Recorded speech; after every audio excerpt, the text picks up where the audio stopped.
Yes, the real JC. That's his rapper name.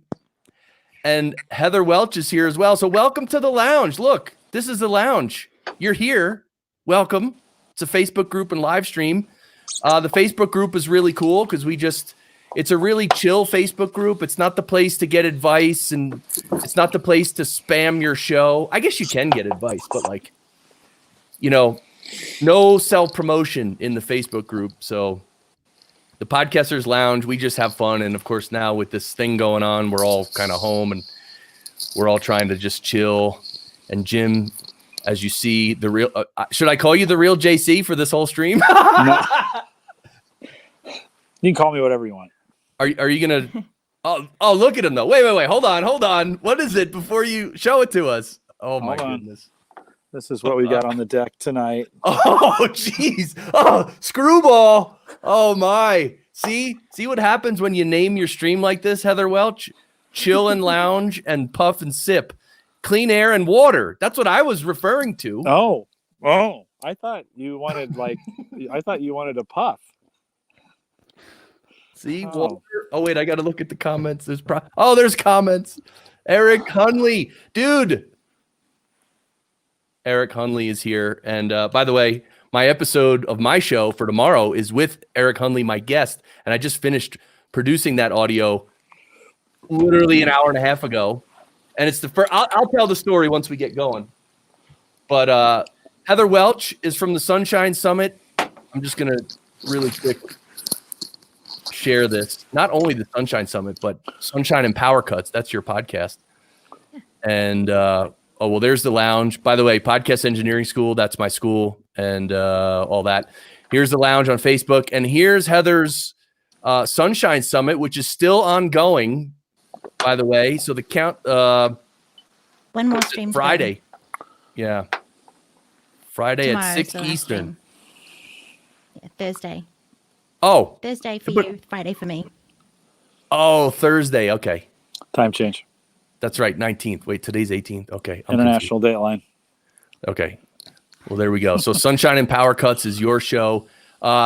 Jim Collison, why don't you introduce yourself before? See, are we going to make it a ritual when you light the cigar, actually? Yeah, we'll do that here in a little bit. Okay. For it. But Home Gadget Geeks, Heather has been on my show before. So we talked about solar power and going off grid. It was great. Yeah. That's awesome. Yeah. How is the There you grid? How's it working for you? Still producing power? Obviously, you're on, so it's working, right? I had to run the generator for 2 hours this morning before I went live with my first live stream, so I had power. Okay, yeah, you got to charge the batteries back up.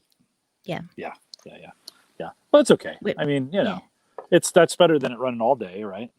Yeah, that's right. Liberty, dude. Hey, Yeah, Liberty. buddy. How's this microphone? I guess it's over here. How's this picking up? It's is it okay. working? It's rubbing around a little, making noise, but it should be okay. Hold on. I'll try and sit still.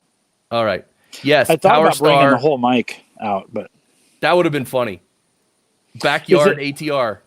is it better? Was it better when I first came in with just the mic from the iPhone? Or No. Okay. No, this will work. But I just have to introduce someone else who's going to join us. And I must say that I was told through email, okay? I was promised that Johnny Podcast would come on this show. But instead, Dan Hughley's here from Focusrite. Oh! Hey, how's it going, everybody? Dan Hughley from the Johnny Podcast. That's true. Yeah, just recorded an episode. Just got done with it. Well, wait a minute. I don't know if we heard. But you're not Johnny Podcast, though. No, I'm the producer of the show. So Johnny isn't in the studio now. He came in via Squadcast for this episode, along with our guest. Okay. And it's funny, Johnny Podcast is actually texting me right now. So, oh yeah, right. Look at that right there. It's John right there at the top. John Oh, Podcast. okay. Johnny Podcast. That's him. Oh, Anyway, but how's everybody doing tonight? we're doing well. Heather, how you doing? Really good. I'm kind of tired. It's been a big week, but I'm good. Yeah. It has been, yeah. What time is it there for you, Heather? 2:00 in the afternoon on Thursday. Thursday. Yeah. So isn't that awesome? She's almost done with tomorrow. Think about that. She's almost to the weekend. Yeah, there you go. Yeah. Which is going to be what, more of the same, right? More of us just being at home, just looking at different things on the computers, I guess. Oh, geez. Yeah. How are you handling it, Jim? Being home and everything? You're doing all right?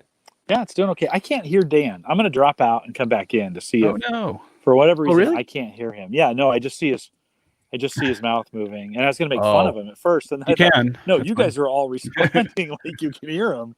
All right. probably. So let me jump out. All right. I'll be right back. And It'd be by the way, really- just to remind everyone why Jim is outside, it's because today is the chill and lounge and puff and sip stream. Oh, all right, good.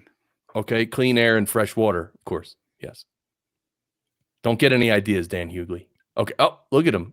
All right. Anyway, no. So Jim is out in his backyard. He's gonna smoke a cigar. Oh, geez. All right. Oh, here he comes. Is it better? Wait, let him get it set up. It would have been really funny if neither of you could hear me either. We were just playing a great prank on him. Oh, that'd be great. Liberty Dude's at work. Yeah, you're living pretty normal, Liberty Dude. Okay. Be careful though. All right, Jim, how's that? I heard him when I was You in the backstage. Awesome. Okay. That is Yeah. a great backdrop. Is that a tree and the sun just going down there? Yeah, the sun just went down. That's So gorgeous lighting. I'm on the deck. We've got you can see the lighting around the deck here. So yeah, there's the house. So yeah, Very cool. it's so beautiful here tonight. Like it is top 10, spring. Like now we get some rain and snow this weekend. So that goes to crap here pretty fast. But you got to get out if you're gonna be in this kind of in the Midwest. You got to get out when it's nice.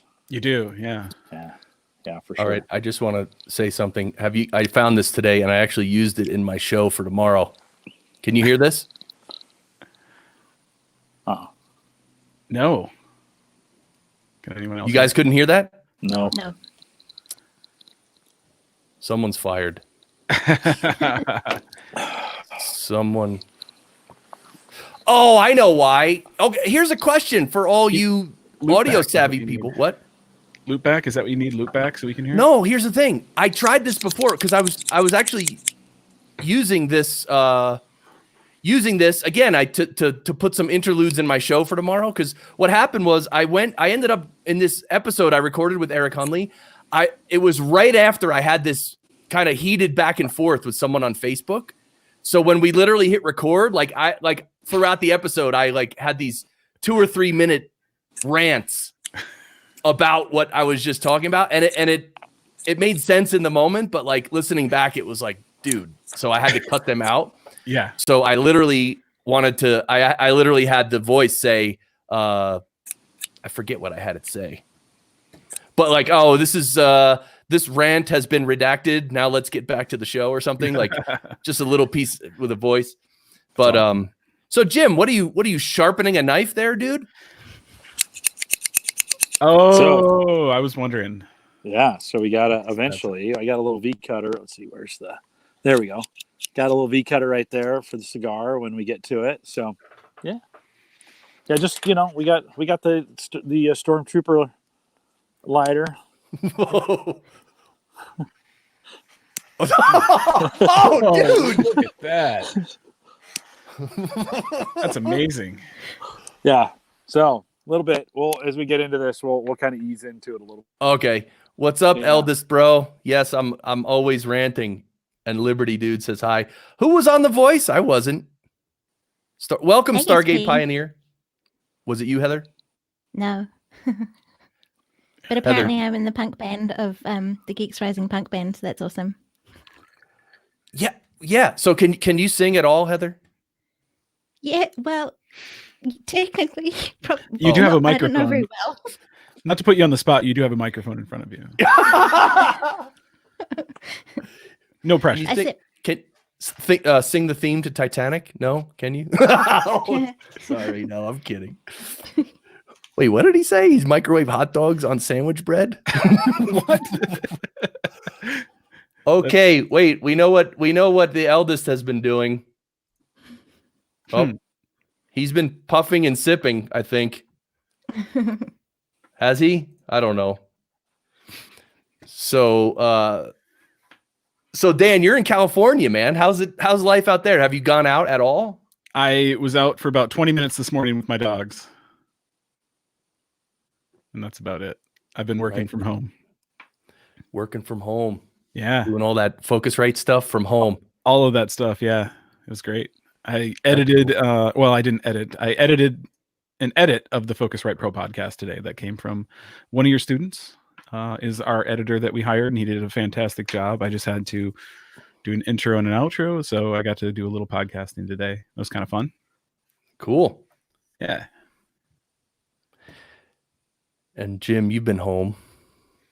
Yeah, no, a third day at work, and it's, I don't know, you get up, you get ready like you're going in, you go downstairs, log in, and I think I've been busier in the last 3 days than I have been in the last 3 months. Just with we are, we're ramping up to respond to this, trying to get as much content out and as we possibly can for people. So we've just been, I did 2 podcasts today. I'll do another one tomorrow and 2 on Friday. And, so we're real busy. Like I'm getting it's 7 to, 7:30 to 5:30 or 6 every day. Well, there you go. What was that Zeppelin song? Working from 7 to 11 every night. Something like that. Yeah, something like that. But no, I get to hang out with you. That's the best part. Look, I got pipes, man. Oh, I like it. Don't make me open it up. Hey, I'm gonna switch over to a laptop here because I'm getting some weird stuff in my ears. So I'll switch over. I'll come back in just a sec. Sure. Yeah, Eric Hunley. We're running on Facebook, YouTube, Twitch, and Periscope. Look at that. Yep. So that's that. And so did you guys see this? Zencastr, they're lifting the limits for hobbyist users. That's cool. Yeah. Yeah. So what does it say? A week ago, none of us used the term social distancing. Yeah.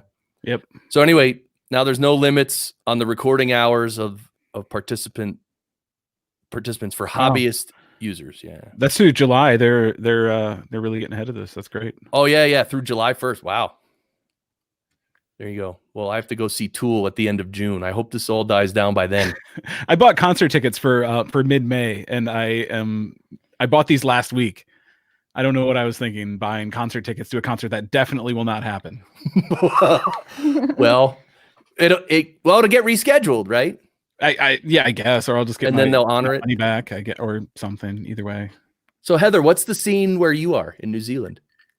Well, on the note of having tickets to things, I bought flights to the US for May back in October of last year, which now I can't use because they just announced that they aren't. They've suspended all the international travel, so that sucks. Like it sucks that it's bad and it's got to that point anyway. But it's good to know because then you can move on and hopefully reschedule and come at another time when it'll hopefully be safer and all those sorts of things. But yeah, apparently actually the panic buying is increasing. There's more supermarkets. It wasn't where I was locally, but a friend of mine just let me know that they went into the supermarket the other day and it's happening now. So I mean, people are getting a bit concerned. Yeah. What about where you're at, Chris? Colorado Springs. Yeah. I mean, we went out for a walk today. We've done that a few times over the last week, but I haven't gone out. I haven't done anything. Haven't seen anybody. My wife went to the store like a week ago and just Well, we were at Podfest, right? Is that what happened? Well, because I missed Podfest shopping because that was over a weekend. So I went to Costco on Friday to try to just get my normal things, and they were out of most of my normal things. And so I went back Monday morning. I figured Monday morning would be a good time to go back through and get my, just the essential things. Like, I needed to get toilet paper for the month because that's where I buy it. And I hadn't shopped the week before. They were completely out of chicken. And when I got there, I got to the Costco on Monday morning, an hour before they opened, and there were probably 1,500 people in line ahead of me. and yeah, and they had Oof. no toilet paper, no paper towels. I was able to buy 1 case of water, which I already had, so I just didn't get anything. Oh, I didn't want to, buy a case of water that someone else needed.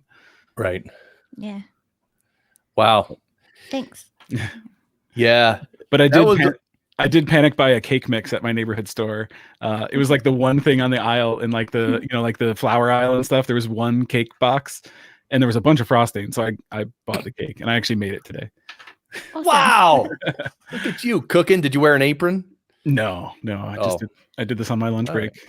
I took an hour for lunch today. Like I structured the same hour if I was in the office. That same 1:30 Cool. to 2:30 was my lunch That's break. good. I ate for the first half and watched a show, and then second half I made a cake. Nice. Wow. And then I was late to a meeting. Oh, Oh no. Welcome, Mike McCallan. No, we will not run out of water, my brother. And the Twitch chat is supposedly lit here tonight. Wow. Oh, we're It's killing it. Oh, welcome everyone who's here. Look, there's 13 people watching. I think this is a record. Okay. So welcome. 13. Let us know in the chat what you're drinking. Dan, what are you drinking? What is that, Chris? I'm gonna ask you first. That's just I got water. That's all I got. water. That's all I got too then. You got water? Okay. Heather. I've got a berry herbal tea. Nice. Berry herbal tea. All right. The last box of Spanish rice at Target. Oh boy. Yeah, I went to Costco, or I'm sorry, to Trader Joe's over the weekend. Do you have Trader Joe's in New Zealand? No. Or do you know this store? It's like a small, like local grocery store, like a neighborhood little market. They have a lot of really great world foods and things like that. Chris, I'm sure you're familiar. Yeah. Their frozen section was completely empty. There was nothing. And some friends of mine were asking, what was the last thing that was taken? So what do you guys think was the last thing that would be taken from a frozen food section that has everything from like frozen fish, frozen pizzas, frozen French fries, vegetables, desserts? What do you think was the last thing that was taken? My guess is crawfish. Crawfish. I can check in. I don't have the answer. I didn't ask this question. Someone asked me. It was, but yeah. Who was that last guy that grabbed the crawfish off the out of the freezer? And by the way, Liberty dude, where did you have earthquakes in? Wasn't that in? Where was that? I forgot. I read it in the news. Shrimp. Jason Bryan's here. Holy cow! Welcome, Jason. You think it could have been. I was thinking seafood. Yeah, I'm not a seafood fan, so I just I figure seafood would be the last thing that was purchased. Oh wait, Jim's here. Is that you messaging me, Jim? Hold on. I don't know how long. How long were you sitting there, Jim? 2 minutes. 2 minutes, baby. And he's been smiling at the camera because it says there that you could be brought in at any time. Yeah, so you're making that face, just like just waiting for it to happen. I was doing the same thing. That's how I can't see below. Like there's 2 rows of people who are here. The top row I can see. The bottom under that I can't see. Oh, you can't see us? No, because what I did to my screen was I enlarged the resolution of my screen. Yeah. So that when I share a web page, it's nice and big for everybody. Oh, okay. But when I enlarge everything, less fits in the web page. So some of it's down below. So sorry about that, Jim. Can you scroll down? No worries. I can scroll down, but okay. Again, no worries. Huh. No worries. We're just hanging out. There's nothing else. We the world's coming to an end, and so we're shrimp, by the way, is the answer to the question of what's the last thing people buy. So I was out yesterday going through the meat, just kind of thinking, well, maybe we'll get a few more meat items. Well, really, really expensive, like prime rib stuff, like $95 a cut, the big ones, those are there. And shrimp. Well, I do live in Nebraska, so do you really trust the shrimp? No. You don't. Well, I mean, hopefully it's frozen, so it came from somewhere else. Very frozen, but you still don't trust it. It's so, a city. You're in a beef state. We are. Yeah, we are. So it's I guess maybe I should be more worried. I'm just not that. It's kind of like I went last night and they had peanut butter still and they had some bread. And you're like, okay, those are the 2, milk, bread, and peanut butter. So you can make milk peanut butter sandwiches. And I don't know, they were all there. So I was kind of like, oh, I think we're going to be okay so far. I was surprised in every store I went in that the liquor and the alcohol was fairly untouched. Yeah, the Did beer not section. see. I was kind of surprised by that. Kind of surprised by that because if you're gonna be stuck at home, though I do know a brewery when I used to work at that is, since they're closed, they decided to turn all their servers into delivery drivers, and they will deliver cans. Mm-hmm. Yeah, why wouldn't you? I mean, this is a whole new. We went out tonight, or we ordered takeout, so they're encouraging everybody, like, hey, if you're gonna, don't go to the restaurant, but don't go in, just order takeout. We want these restaurants to survive, but don't go in. And so the actual chef came out and delivered the food to me tonight. We know him over there. Yeah. And he was like, hey, I got your bags. And he was putting them in the car. And like, he was like, handing me the receipt, like, and wow. we, I gave him a good tip. And so we're going to try and frequent, local places as long as we can. They did put that 10 people order in effect. Like, the governor doesn't want anybody meeting in bigger groups of 10. So that's now gone into effect. So they're trying to keep the crowds down, but we have to support local. Like, that's the only way through this. We got to continue to buy local. That's what I've been doing as long as they're open. Yeah. Trying to go. If we go completely to Amazon for this thing, we are screwed. Like, it's just, we just can't, we got to make sure our local stuff survives this time. Totally.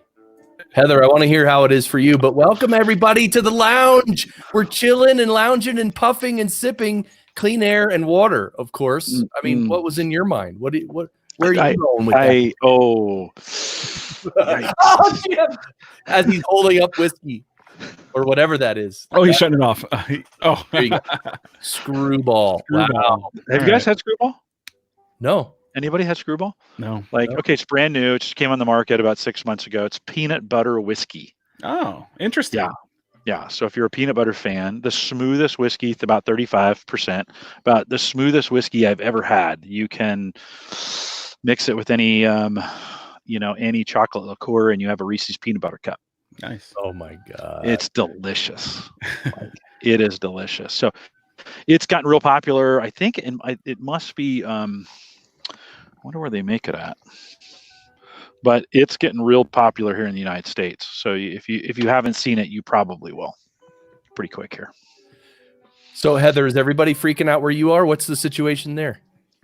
Well, I live rurally anyway, so I don't visit the supermarket and all that often. So it's a whole different kind of mindset. I kind of tend to have stuff on stock, and I don't need to go out and bulk buy stuff in a panic. But there are people, and like I just mentioned before, that people, it seems to be encroaching sort of in Auckland, the bigger cities, the panic stuff is more prominent, but it's sort of encroaching on the rest of the places.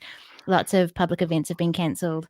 Even the schools, and they haven't closed the schools, but they aren't having assemblies of all the kids together anymore. And they're looking at sending the kids home to do the schooling from home and setting them up with internet access to help them do that. So, yeah.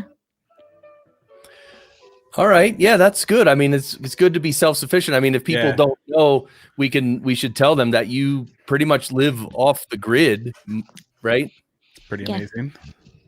Yeah, so I generate my own power with solar panels and store it in a battery bank, and I live rurally, so I tend to have a full pantry full of food and stuff in the freezer, and yeah. Heather, are you guys raising any of your own produce? Yeah, I have a vegetable garden now, which is a new feature, luckily. I didn't have one before, but I do have a vegetable garden now, and we usually have meat off the farm that ends up in the freezer. So that's nice. Yeah. That's nice. Dan, the answer to the other question about the meat, what's the last thing? Was that your question, or maybe? Yeah. Maybe Chris had that.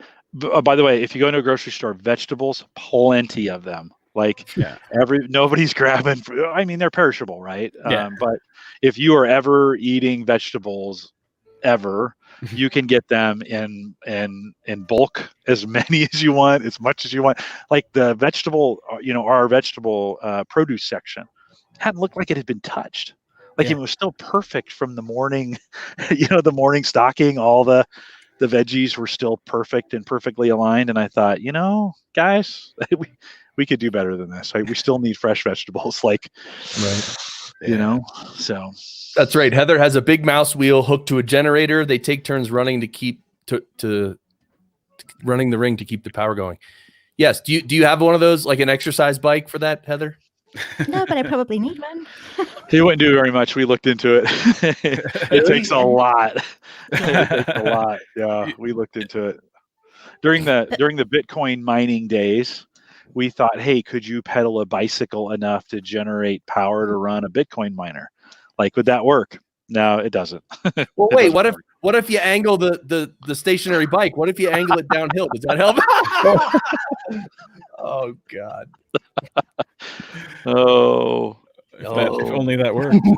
And Heather, I think if I remember from your story, like you're not even in the best area for solar production. So like That's absolutely correct. yeah, so like it's a chore. It's a chore for you to get all the solar power you can get, right? Did you guys do wind? Have you done wind? Any wind power yet? No, because there's restrictions around that make it a bit difficult. So solar was the easiest and most straightforward. So yeah, I live in a place that's incredibly cloudy, which is not ideal for solar power. Yeah. It's a spot on the island that doesn't have the best solar production, but you get it done. Is your generator propane or gasoline? Gasoline. Okay. Yeah, so that's you need that, right? Yeah. Well, she's got to recharge her batteries. Do you? And you don't let your batteries get down below a certain thing either, right? Like at 50% or something like that. Yeah, they have a cutoff point which will keep them above a certain point, and then we recharge them from there. Yeah. So hey guys, there's a whole science to this thing. It's so then amazing. Heather, you're pretty much all set up to own a Tesla. Then is that true? I don't generate enough power to charge a Tesla, so there's that problem too.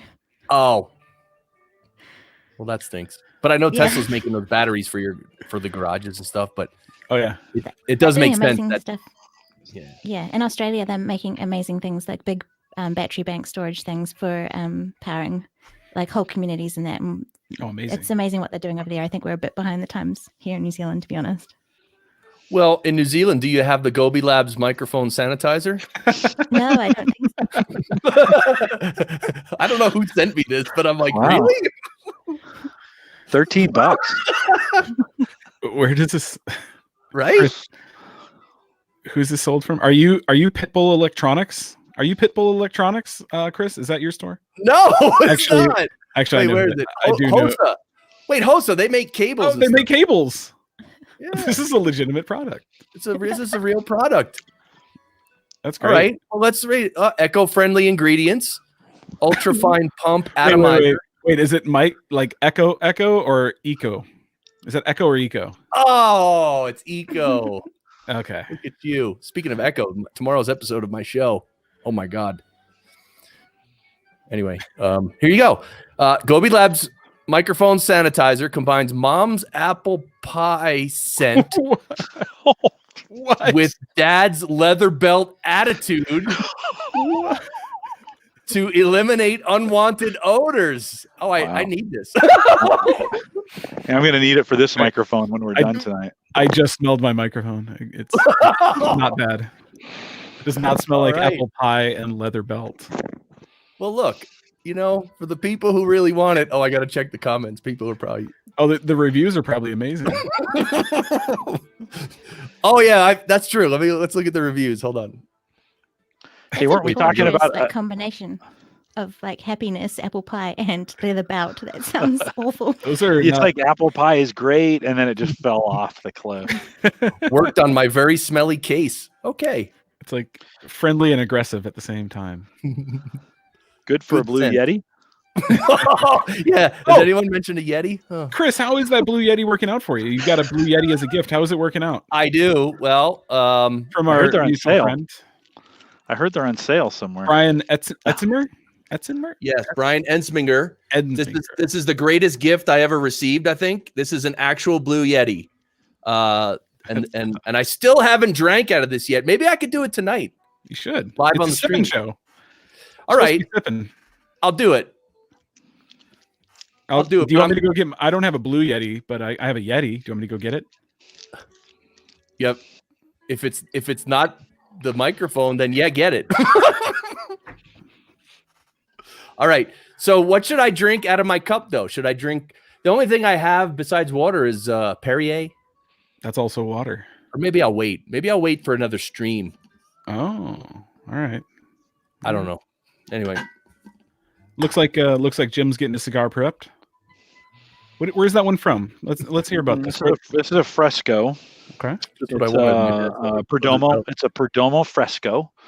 6.5 inch is long, 50 gauge ring on the end there. Pretty good size. If they sell these particularly in bundles, typically, so it's a little sweet. It's going to be light and mild. What's the country of origin?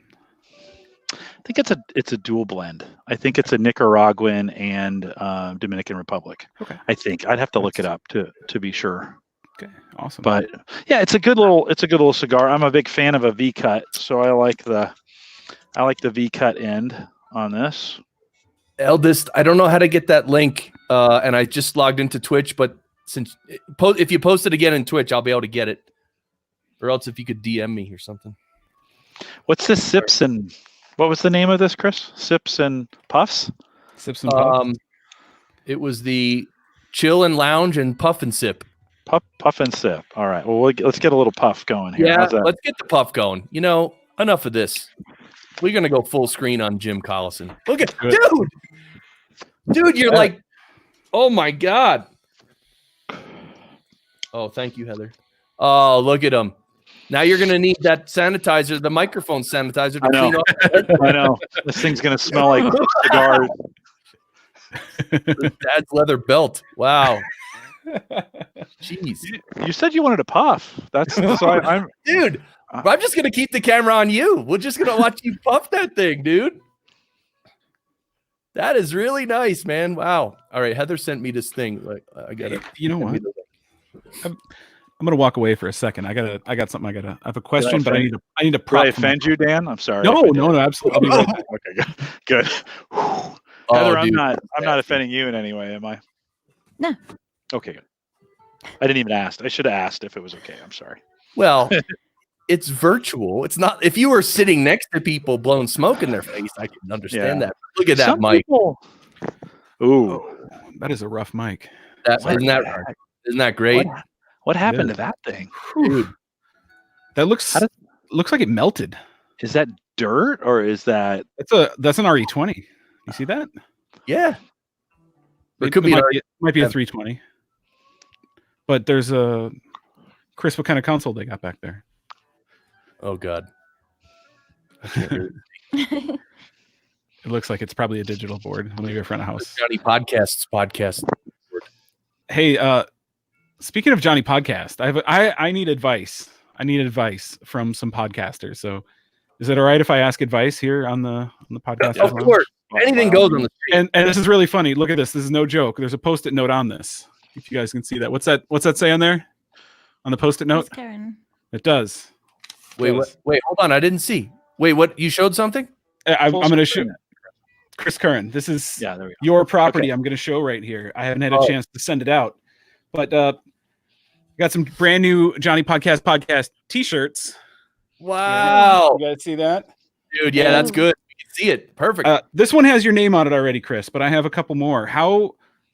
I need advice on how to give these away, and I've been wondering when to ask this advice, but I think is now a good time to ask that advice. I guess we're live, so it's too late if it's not.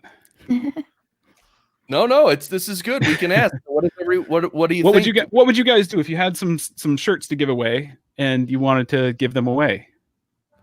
Have you got anything coming up that you're working towards that you want to draw people into that you? I do have my 5th anniversary show that I just recorded. Okay. My fifth episode anniversary show. This 5th episode. Do you want them to submit something for that? No, I just want to give away some T-shirts. How many do you have? I probably have between 5 and 10, something like that. I also have a whole stack of stickers. Just ask them to send you a message. I don't know. Yeah, that probably work. It's probably the easiest thing. I don't have a big audience, so it's probably. Dan? How do you engage with your audience mostly today? I mean, what's been the best? Social media so far. I'm only on episode 3. Came out today, so I don't have the biggest audience yet. Social media has been doing pretty well. I actually the Outlier Podfest shared my podcast today, which was kind of great. Nice. And got a little spike in activity over there. I'm just navigating over, so if it looks like I'm doing something, I actually am. Oh, so they actually got rid of this mic. That's what this is. This mic. Does it say what happened to it? That poor No, thing. he said that it was used in a radio studio, and the host kept getting sick, and they took a look and found out it was that, and so they just got rid of it. That is horrible. Yeah, that's terrible. Wow. I'm sure they replaced it with what microphone, but whatever. Yeah. So, all right, who else is here? Well, If you're in the chat, say hello. If you have a show, let us know. I know that just rhymed, but Eric Hunley, dude, our episode tomorrow came out really good. And I don't know if you heard that I actually chopped out a bunch of my ranting, but I still have the full rant version. Nice. So all right. Anyway. Maybe as you're giving out shirts, I should raffle that off or something. Yeah. If you want to give away my shirts, that's fine. So Dan, you're trying to grow an audience, right? From I mean, you just got started. So with my personal show, the Focusrite show is a little bit different because I have a budget there. I don't have much. I spent all of my budget on T-shirts. How many do you think are made their way over from your other work to listen to this one? Yeah, probably not a lot. There's not a lot of crossover between the two shows. It's okay, so completely different. Yeah, totally different audiences. Yeah, so I would think you would want to give those shirts in a way where it encourages people to share, right? Sure. And so maybe like an Instagram contest kind of thing. Something. I mean, whatever you think is, wherever you think your listeners are. I mean, I think would be the right thing, right? And then encourage them to get the word out about the show, right? Continue to, as opposed to, right? I mean, everybody's like, duh, when you do that. Well, no, there's other times when you might want to reward your most faithful listeners, like the ones that are there all the time, and they're in there whether they're sharing or not. They're the ones that are providing the most, say at an online forums or whatever, and you want to promote the person who has the most posts. Yeah. Right. That's kind of a different way of doing it. Yeah, that's a good way of, or as many like tags or mentions or hashtags. Right. Where you're rewarding that community base as opposed to the sharing base. But if you can get some folks to help you share it. Have you done it? What do you think your strongest social network is at this point? It's probably Instagram. Okay. Yeah. It's still so early. So I should maybe hold on to them for a little bit, or it's probably a good thing right now to try to grow that audience through something like have people tag their friends, and if they tag a certain amount of friends, they get a shirt or something. So good idea. That's a good idea. Yeah, to a certain level, incent the right behavior. Yeah, I made a lot of mistakes on giveaways early where I didn't incent the right behavior, and then I gave away expensive stuff that did nothing. And you're like, oh, I really missed that. Yeah. I mean, I didn't give Chris a Blue Yeti or anything like that. I wish I would have thought of that one. That was a good. That was. I can't believe that was the first one I've seen of that. You keep that close by, Chris. You can pull that thing. That. Oh, sometimes I sit here and I'll be like, oh, I like you so much, especially since you're not the microphone Blue Yeti, because that would be nasty. Oh, Jesus. Heather, have you given anything away? Have you done much giveaways? I give out stuff to the patrons of my podcast, and people that I've made connections with. I've had stuff sent to me, so I've returned the favor to them, but I haven't done a specific giveaway, no. Okay. Giveaways are hard. I think they've gotten harder. Yeah. I think early on in early podcasting 10 or 12 years ago, it was easier. Like you could give away a microphone or a Drobo. I gave away a Drobo back in the day, and that got a lot of traction. I thought it was pretty easy. Yeah. But I think now there's so much noise out there for giveaways. I just don't find them to be I just find them to be harder. Yeah, that makes sense. Yeah. I just want to make sure everyone knows this is Heather's show, Sunshine and Power Cut. So if you're not subscribed, tell her I sent you. Thank you. Tell her Heather, sent you. what's the best, like if you were to say right now, I interviewed you a year or so ago, but if you were to say the best part of podcasting for you right now, what would that be? It's what the are you enjoying connections the that most? I've made through it. Like, I enjoy the the episodes that I've put out. I got a lot of feedback on that. Not the last one that's there, but the ebb and flow episode that I put out.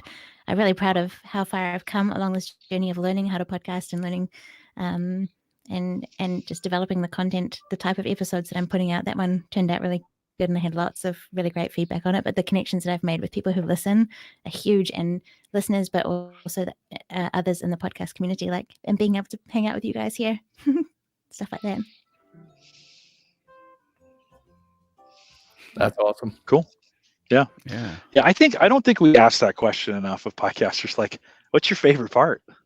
What are you really enjoying on this thing? Because we get so wrapped around the axle on content or guests or numbers or revenue, influence, whatever that is. Yeah, revenue. Are we making any money off the thing, right? Whatever. And we forget, hey, why are you doing this? Why'd you start doing this? Right. So everyone, if you're everyone who's here right now in chat, type in what year you published your first podcast episode.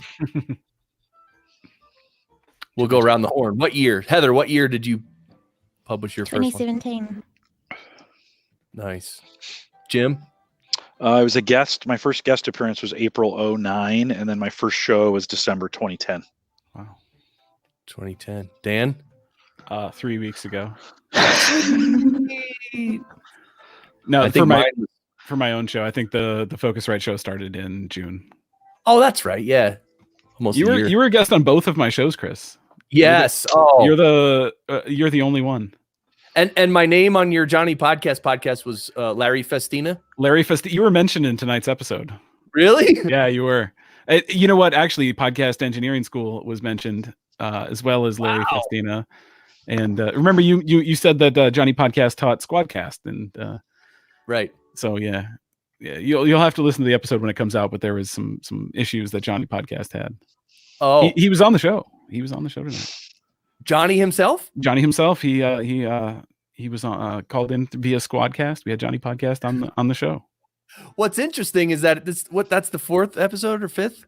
That's going to be the 5th episode anniversary. Yeah. Yeah. So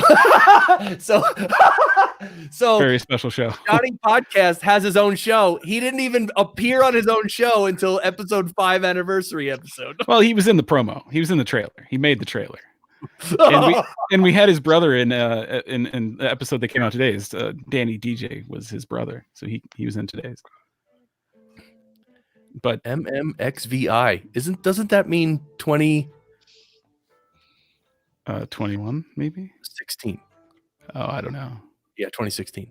Yeah, because M's are 1,000, X is 10, V is 5, and I is 1.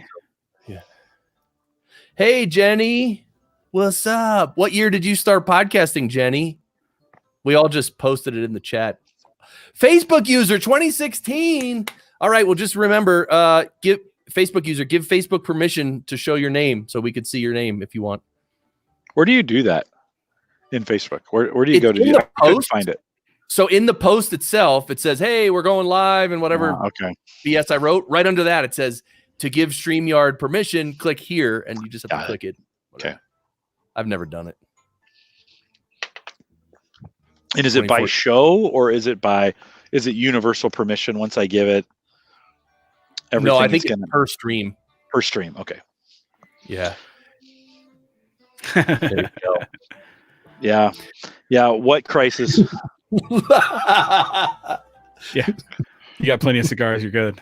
I do have a few. I've got a few. I stockpile them, so I've got a few. Who was it on Facebook? I saw they changed their profile picture to them holding like a roll of toilet paper really close to them. Dude, who was that? Oh, that's so great. My brother Alfred just sent me something since I wasn't able to obtain any, and I told him to hang on to it because it was probably cash. Yeah. What's up, Brent? Yeah. Glad you're here, think man. it'll end pretty quick here. I've seen a bunch of it available again. So yeah, I think it's toilet paper companies just got to be thinking like, man, that was sweet. They just all became millionaires overnight. Yeah. So now Jenny's nobody will buy toilet paper for the next 2 years, but right. So Jenny, is this how let's say us as the streamers, we can make the stream public, or we can make. I think it's a post on how to do it from. Yeah. So you add in. So as a viewer of the show, when I've commented, I've clicked on a link very similar to this one, and then it just adds like an app into your Facebook, so that StreamYard can always use your comments. Oh, I got it. My guy still has none. He's got really mad this morning when his work changed their meeting time and Whole Foods changed their hours. Oof. Oh yeah. Do you see Home Depot? It changed their hours to 6 o'clock, so they're closing at 6 now, 6 in the evening. Oh. Yeah, so they can sanitize and restock is what they're saying. I had a coworker on chat today. We work like 8 to 5 or 9 to 6 or something like that. At 3 o'clock, this guy, had a whole group chat going about work stuff, and one of the guys disappeared. He came back at 3 o'clock and said, "Oh, sorry guys, I was taking a nap."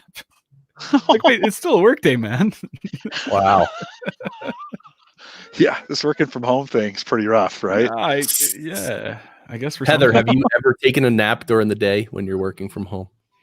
Yes, but I am my boss, so yeah, you can So there you kind go. of call the shots on that anyway. Did you get written permission from yourself, I hope, to document it? Yes, and it was actually quite good because I was feeling a little bit unwell, and I'm like, I'm gonna take a nap now so I don't get more unwell and kind of rest and recharge. So, yeah. Oh, that's pretty awesome, Jenny. Nice. Drinking wine. Jenny, are you drinking wine tonight? Okay. Yeah, we're all drinking water and tea. Does that mean we're boring old people? You guys are. You didn't. I thought you said sips and smokes or something, and I was like, yeah, let's party. Baby. I didn't know. I did have a I will say there is gin in my sparkling water. Okay, thank you. At least 50%. I do have a glass of water here. It's So. gin and soda is what I have going. Nicely done. I'm feeling guilty. I got a heater out here too. Look at that. Oh, look at you. Nice. Little deck heater. Oh, guys, it's a top 100. No, this is a top 5 night for sure. That's so nice. In Nebraska. Yeah. What part of Nebraska are you in? Omaha. Okay. Yeah, I passed through Omaha. Everybody does. Right around the holidays. I drove to I drove to actually Superior, Wisconsin for Christmas. Yep. Oh yeah. Yeah. Whoa! I just got a bug. That's too early. Yeah, way too early. We can't get bugs out here now. That's the reason I'm out. Spring is for bugless. We get super buggy in the summer. Yeah. And it just kind of ruins everything. You just think, yeah. That's one thing. We visited Alaska, and that's what they told us about Alaska. They're like, about midsummer, if you go out in the bush at all, it gets nasty. No. Well, I have heard there's no bugs in New Zealand, though. That's what I heard. None at all. There are bugs. Yeah. Sorry. That's not what I heard. I heard it's like magical kingdom there with mountains and snow, but the valleys are always warm and the people are always nice and there's no bugs. That's what I heard about New Zealand. Sounds lovely. Yeah. I did hear about a fantastic hiking trail that goes through New Zealand. There's lots of amazing hiking trails. Yeah, I bet there are. The TA. I don't know. Is it does it traverse the whole both the North and South Islands? Is that what they call them? Yeah, this one did. Is it North and South? Yeah, the North and South. Heather, Islands. is that okay? Yeah. Those are pretty flowers. Oh, look at that. And do you have to is there a bridge? Right, there's a bridge that crosses between them? No, there's not. You have to take a ferry. It's a couple of hours on the ferry. Okay. All right. So it's fairly isolated in that sense, right? No bridge. No bridge. That's pretty. See, and even that's magical. Like, I'm sure on that ride, there's like angels singing and fish are jumping out of the water as you're amazing. Right. I'm sure it's got to be that way, right? New Zealand, mermaids, incredible. And some mermans, just to be diverse. Mermaids. Oh, geez, all inclusive. No, just mermaids. Yeah. Just trying to be diverse, dude. Wow. Yeah. Milford Sound is really beautiful in New Zealand. There's a lot of hiking trails around there and just incredible countryside. That Destination Guide New Zealand looked like the start of a VHS tape about New Zealand. How does New Zealand feel about having its island to itself now, since nobody's traveling? It may be that may be the best time to be in New Zealand, right? And it's no crazy American tourists, no Aussies for sure. That's probably the best part. Oh, yeah. No, I think I've heard a couple of people say like it would be a good time if you haven't traveled around New Zealand to travel, but we've got cases of coronavirus here too. So I don't know, just be safe. Yeah. Yeah. No, right on. Still says Facebook user. Yes. Who has the music playing in the background? That's lounge That's music. me. Is that lounge Is it music? you? I like it. Yeah. You like it? I do. You know what I it do, is? 'cause- No. Grateful Dead. And I'm not a Deadhead, by the way, either. I just saw a guy play this. It's like live Grateful Dead. It's a 5-hour jam, I think. Oh, that's perfect for this. So yeah, it's know. never going to get flagged for copywritten music. There's no singing. It's instrumental. Perfect. So that's how we get around it. Facebook users awesome. Yeah, that's how you get around it. You just play some stuff. That's why I wanted to get Bandrew. Like I wanted Bandrew to like this is what I envisioned Bandrew dressed up like a Spanish dude. Almost like a guy who's about to like go to a bullfight, but then playing like a flamenco guitar and like moving like this and stuff. Wow. That's what I wanted in the background of the stream, but I don't know where he is. That'd be amazing. He'll come. You've invoked his name. He will show up. Yeah. Probably here right. shortly. Yeah. His actual username is Facebook user. You might want to check, Chris. Check down below. I mean, he could be waiting in the Yeah. Oh no, he's not. I actually in the scrolled off stage. now, so I know. Yeah. Do you have anyone? He has a podcast called Facebook User. That's a good name for a podcast, probably. That would be. Oh, so Heather, maybe since your trip's going to be canceled, Yeah. maybe next time you come to the U.S. Or whenever you finally get to come to the U.S., you can we could all meet up, or maybe it could be around a conference time. You could attend a conference or something too. That'd be cool. That would be really cool. Yeah. Yeah. What were you coming? Did you have something special you were coming for in May? I had a few things I was coming for, and I had already planned out to visit quite a few people because I've made a lot of connections in the US through podcasting, and I was going to do a massive trip from one side basically to the other, up, down, and all that. So yeah, pretty gutted. So but- much I must have missed the planning. email. Did you, Heather? I must have missed the Sorry, email. yeah. I'll look That- for it. Just today. Because you would definitely pass through Nebraska. Just kidding. It was just today. Yeah. That No, came no, out, but yeah. It was The just plans. just I'm sorry. No, you're fine. You're fine. I was just joking. Just joking. So yeah, and then so Heather, what we'll do then is we'll just combine everything, okay? Because we were going to plan on having the cabin in the woods where we hang out for a week and party in quotes. podcast. But then we could have like we could rent like a tour bus and just tour like that. I Yeah. think we got to do that. Start in Colorado Springs, right? We could. I don't know if are we out. Do you guys think this whole virus thing and the social distancing and all this stuff is like, do you really believe that after, let's say, 4 months or 6 months or 8 months or 10 months, do you really think it's all going to go away and we're literally going to go back to normal 100%? Do you believe that 100%? Yes or no? That's a tough one. I know. It is What about tough. I've heard so many things. yeah. I think by end of summer we'll be back. It'll be normalized. It's going to take us a while to recover. Like you just don't monkey with the economy like this and then go, oh, just kidding. Well, you know? I mean, the economy is one thing, but are you asking about the economy or because the economy I think will take longer than the actual virus. Okay. No, I was actually just talking about the social implications in terms of going to the store and being near people and just being normal. So I think there'll be hills and valleys because once we get, towards the end of March, early April, people are going to get stir crazy because we've, I mean, today was my first day of being home all day. So, I don't know how many days everybody's on. Some people have been doing this for a week or so already. So, I imagine in a couple of weeks, people will just say, screw it and go out and do things. I saw on the news today, Clearwater Beach, Florida was packed today. Spring break there. Packed. Yeah.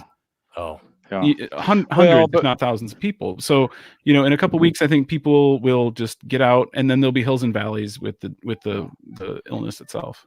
I don't think we need 100% compliance to slow it down. Like we need to slow it down for sure. And you're not going to get 100% compliance, but if you can get 70 or 80% of the population to obey at any given time, like to just comply, Yep. Then it's done its job. And I think if this week is an example of what we can do, I think we're in pretty good shape. Like I think we've done the roads are empty. There's still some secret things going on. You know, it was St. Patrick's Day, right? Yesterday. I know there were parties going on. I could not tell here. Yeah. You know, there's some underground stuff going on and people getting together, but that's okay. It's because it's not in mass. You know, you don't have.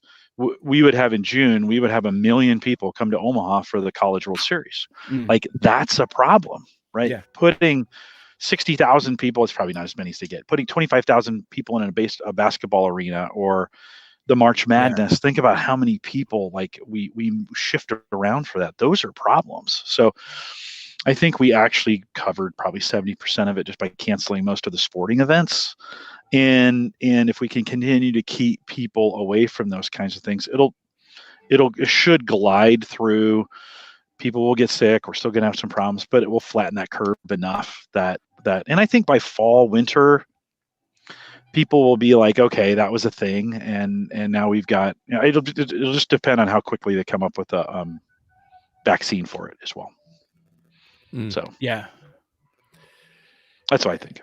Well, there you go. Liberty Dude says, we might all look back on this and think it was all overblown and all that. No, I don't think so. Think and you'll never know. You're never going to know. That's the problem. You can't know if it was overblown or not, and we just can't second guess. We're doing what really smart people think we should do, and I think that's the right thing to do. And listen, people are going to second guess this forever, like this, and it's going to get super politically charged right in November.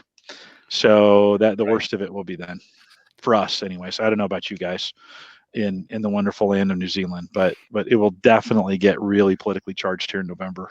Yeah, I'm kind of jealous of you being where you are off the grid. And when this all hit, I thought, should I just take vacation time and go camping somewhere?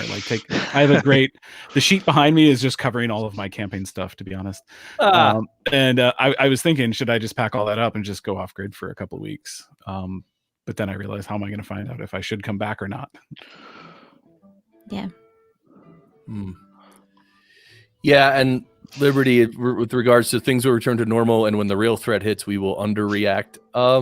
Yeah, well, it's possible. It's possible. Exactly. Who knows? But I don't know. I over the past few days, I've actually contemplated the full, what do you call it? The full conspiracy view of all this. That maybe some virus was planted, but maybe it was done by whoever, and it's just a way to control to more control populations, because like the way we're getting used to living right now, like again, what if this goes on and on and on, and what if it just becomes the norm where you don't do certain things anymore? Like, yeah, that was back in the way, we don't do that anymore. But of course, I'm not saying it's all conspiracy. I'm saying I pondered that for a few minutes. So I'm not going to compare the two, but sometimes we say pre 9/11 or post 9/11. Do you think it'll be pre and post Corona? No, I'm not trying to compare. It could.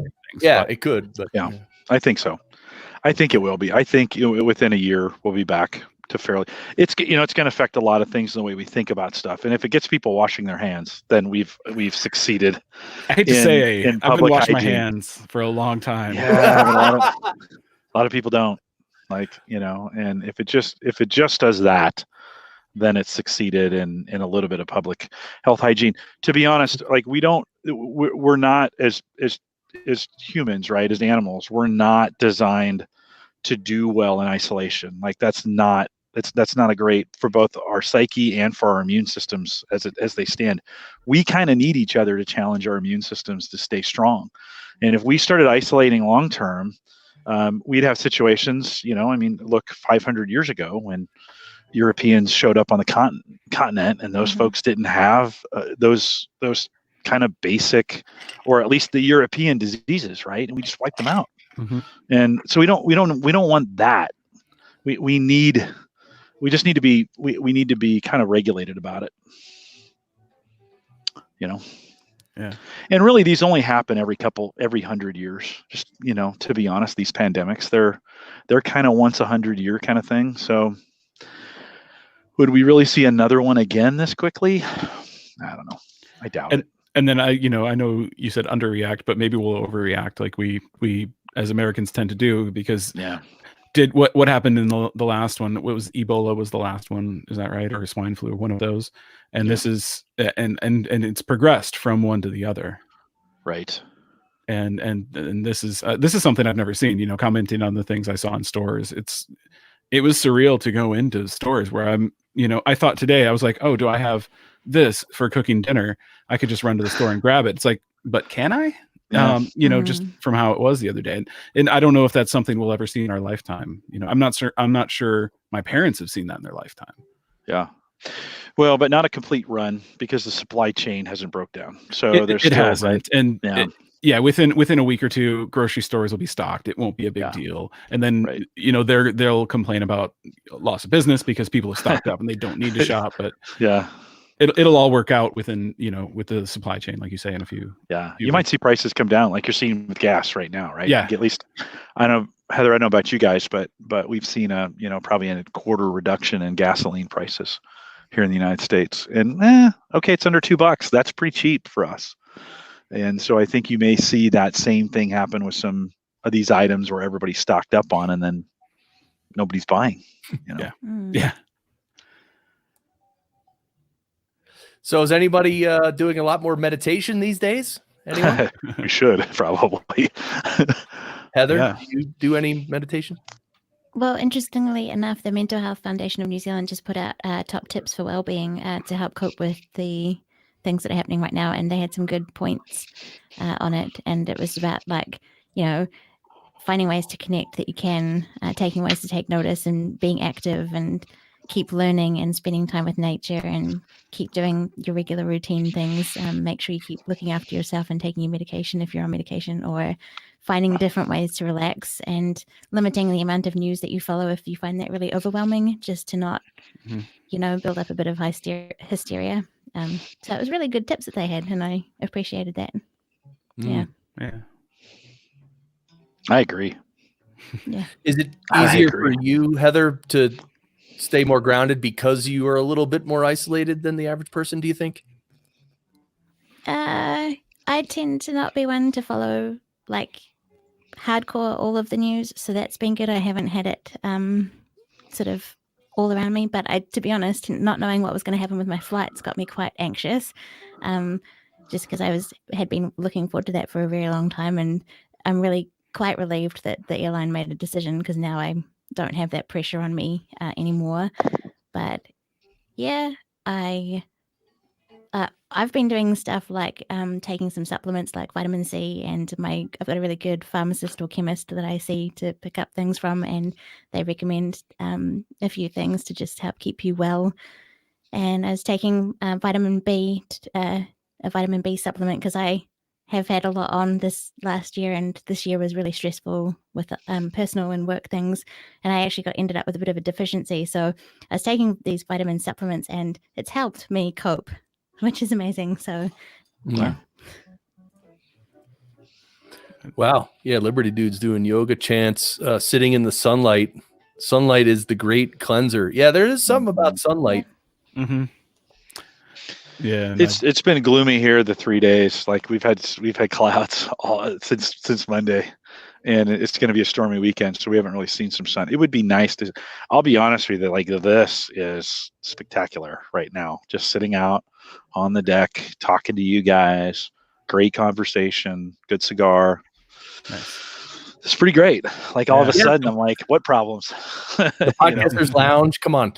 We heal people. No, but Heather, you mentioned something that I resonated with, that you're like, you said that you don't follow the news all day, every day kind of a thing and I really, I do that as well. I mean, I'll follow the news, but I don't spend time watching a lot or researching a lot, or the worst is, of course, being online with other people and getting into arguments with stupid people, right? That's the worst thing that could ever happen, in my opinion.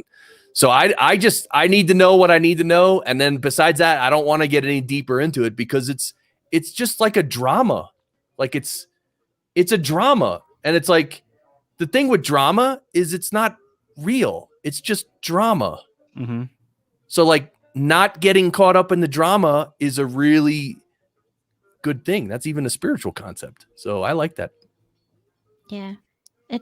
Andrew put out a post, I think it was on his podcastage Twitter, about just keeping an eye on what you can control, because that's all we can do. Yeah. Like, and that's kind of what helps me relax about the flights. I can't control any of this stuff out here. I just sat down with some music. It was at night when I was freaking out about it. And I was just getting into the music and kind of, focusing on where I was right now rather than everything else. Being in the moment. Right. Yeah. Sleep is where our bodies do its finest regenerative work. That's true. There was a guy, a sleep expert on Joe Rogan within the past year, maybe sometime. It was awesome, dude. He literally said, if you're not getting enough sleep, I forget how he said it, but like, if you get enough sleep, you have the ability to be so much more healthy. Yeah, it's true. Leave the drama for those on stage. Yes, Facebook users killing it. Chris Stone. That was me responding to Chris Stone. He had asked about the headset, and I think it's a Jabra 45. I think that's the brand, like $65. We use these standard at Gallup as kind of our video conferencing headset, and they make a great kind of portable. They come with a little carrying case. I think they make. I don't know, how do you guys think I sound on this for being outside with a headset? Yeah, decent. It's a decent headset. Yeah. Adequate, right? Yeah, adequate. Exactly. Yeah. So yeah, that's good. Facebook user. Wait, he's been outed. It's Chris Stone, everybody. There it is. Is it really Chris Stone? It is Chris Stone. Yeah. Okay. It is. I'm going to go give myself permission, and I'm going to go find this thing. You're both Facebook users. It looks like you were talking to yourself. Kind of. Let's see. Where do? Yeah, he's just. By the way, Mike McCallan did that once on a stream like 6 months ago, Podcasters Lounge. He logged in from YouTube and Twitch, and then with the usernames were a little different, and then he just started talking to himself while we were streaming. It was so funny. That's funny. Better than your phone microphone. Yeah. Oh, for sure. The one I was using earlier. Oh yeah. The earbud. Yeah. Chris did a whole show about those earbuds, and when they move during the or you did one of your daily goodies, right? About about that. Yeah, when those earbuds. By the way, still everybody calls them headphones, and is that anyone else's pet peeve but mine? Okay, we're all wearing headphones. I'm going to show you something. I'm going to demonstrate. I just called them headphones. Ready? I didn't I? Okay, here we go. I'm going to show you some headphones. Hey, look. These are headphones. Don't put those around your microphone. Don't put those around your microphone. See? I can put them on my head and I listen. They're headphones. These are my headphones. These are my earbuds.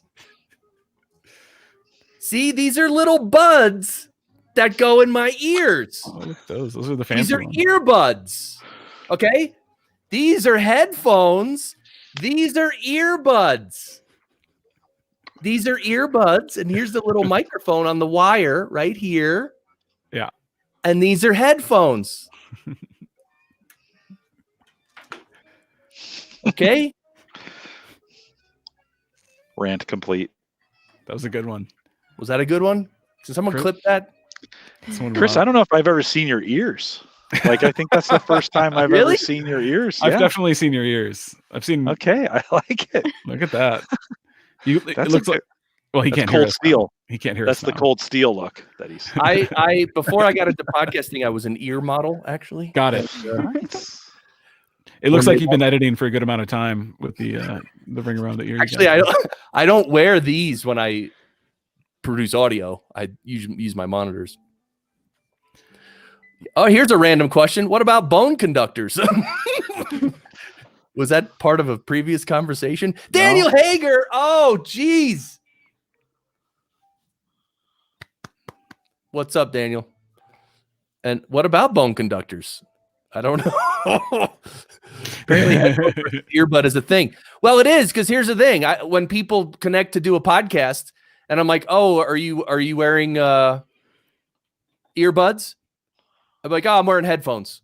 I got headphones. Yeah, got headphones." And I'm like, "Well, what microphone are you using?" No, on the headphones. And I'm like, "Well, you mean earbuds? You're wearing earbuds?" "Yeah, I'm wearing earbuds." You took the scenic route, but you got there. I know it's not a big deal, and I know people don't care, and I really don't get that upset, but it's just one of those things. This is why Chris meditates. I mean, vitamin what am B, I I hear is supposed to good, do? Chris. Vitamin B, I hear is good. I need some vitamin B, Heather. When was the last time you got some sunshine, Chris? Today we went for a nice walk. Oh, you did say that you've gone 3 days. You said for walks. Yeah, but funny thing about Colorado, it can be if it's sunny and there's no wind, and let's say it's like, I don't know, pick a degree, 58 degrees, sunny, no wind. It's real nice. But if the sun goes behind a cloud and it gets a little windy, it really literally cold. it feels like it drops like 25 or 30 degrees. Yeah. And I know it's probably I think that's mountain weather, right? That's what you would probably call mountain weather. Yeah. What's it like in New Zealand right now? I think I don't know. It was Heather, when was the cloudy last time this you were morning. outside? This morning when I went to fill up the Oh, generator okay. because it was cloudy and I had to go. No, it's cloudy and apparently about 17 degrees Celsius. Okay. Yeah. Nice. But it's definitely feeling like autumn here. We had kind of like this really late summer where it got really hot and humid quite late in the season, and now it's definitely snap cold and autumn. Yeah. Interesting. Amazing sunset coming. last night though. Yeah. Yeah. Aren't they all? Every day's an amazing sunset, right? Every day is a picture perfect. Come on, it's great there. Yes. Gotta magical. be. Do you have and you can see the water? I can't remember. Can you see the water from where? No, you're enough inland. Okay, but you're not far, right? You're not far from. Not water, far. right? About 40 minutes, maybe. Okay. Maybe. By the more. way, has anybody had to cancel a flight over the past week? Because I have to cancel one, and I called up the airline, and like it was just I couldn't get through, and I'm like, well, what happens if you're not able to get through to cancel the flight or move it? Like, what happens? I mean, are they going to honor that, or You can go to the airport, talk to them at the desk, just wait in line and talk to them. where I can smooch all the other people in line? It's a really great place to be right now is the airport. That's what they say. Go to the airport and go on a cruise. That's what you should do. Do they have a contact email for those like cancellations and stuff? Because I would send an email now with your flight details and stuff because they are taking priority stuff for immediate stuff that's coming Right. up immediately to deal with, and they Yeah. still say there will be a delay that they'll get back to you. But I would at least put something in there if you can't get through on the phones because they would be having a huge delay. Because That's a good call idea. centers are closed, right? So Yeah. call centers that are in the Philippines and that are closed now. Oh, So You just All dealt right, with all well, of look. this. we've been live for an hour and 13 minutes. Okay. But this has been the warm up. Okay. This is like the opening act. Like, you go see a band and Wait a there's minute, like Banders here? Brad Hargis, everybody. Hey. What's up? Hello, everybody. Sorry I'm late, Chris. Should we put all the pressure on Brad now because Yeah. he's the headliner? That was a lot of pressure. That was a big buildup. Well, your podcast is called We Are the Cinema Guys, or The Cinema Guys. And you just put out an episode recently. What movie did you talk about? Today, we talked about The Invisible Man, Invisible Man. which is an excellent movie. Haven't seen it. You're not going to get a chance to either. Yeah. well, actually, Universal is releasing premium rentals on Friday. They're releasing The Invisible Man at home, and you can rent it for $20. That's super smart. Yeah, that's super smart.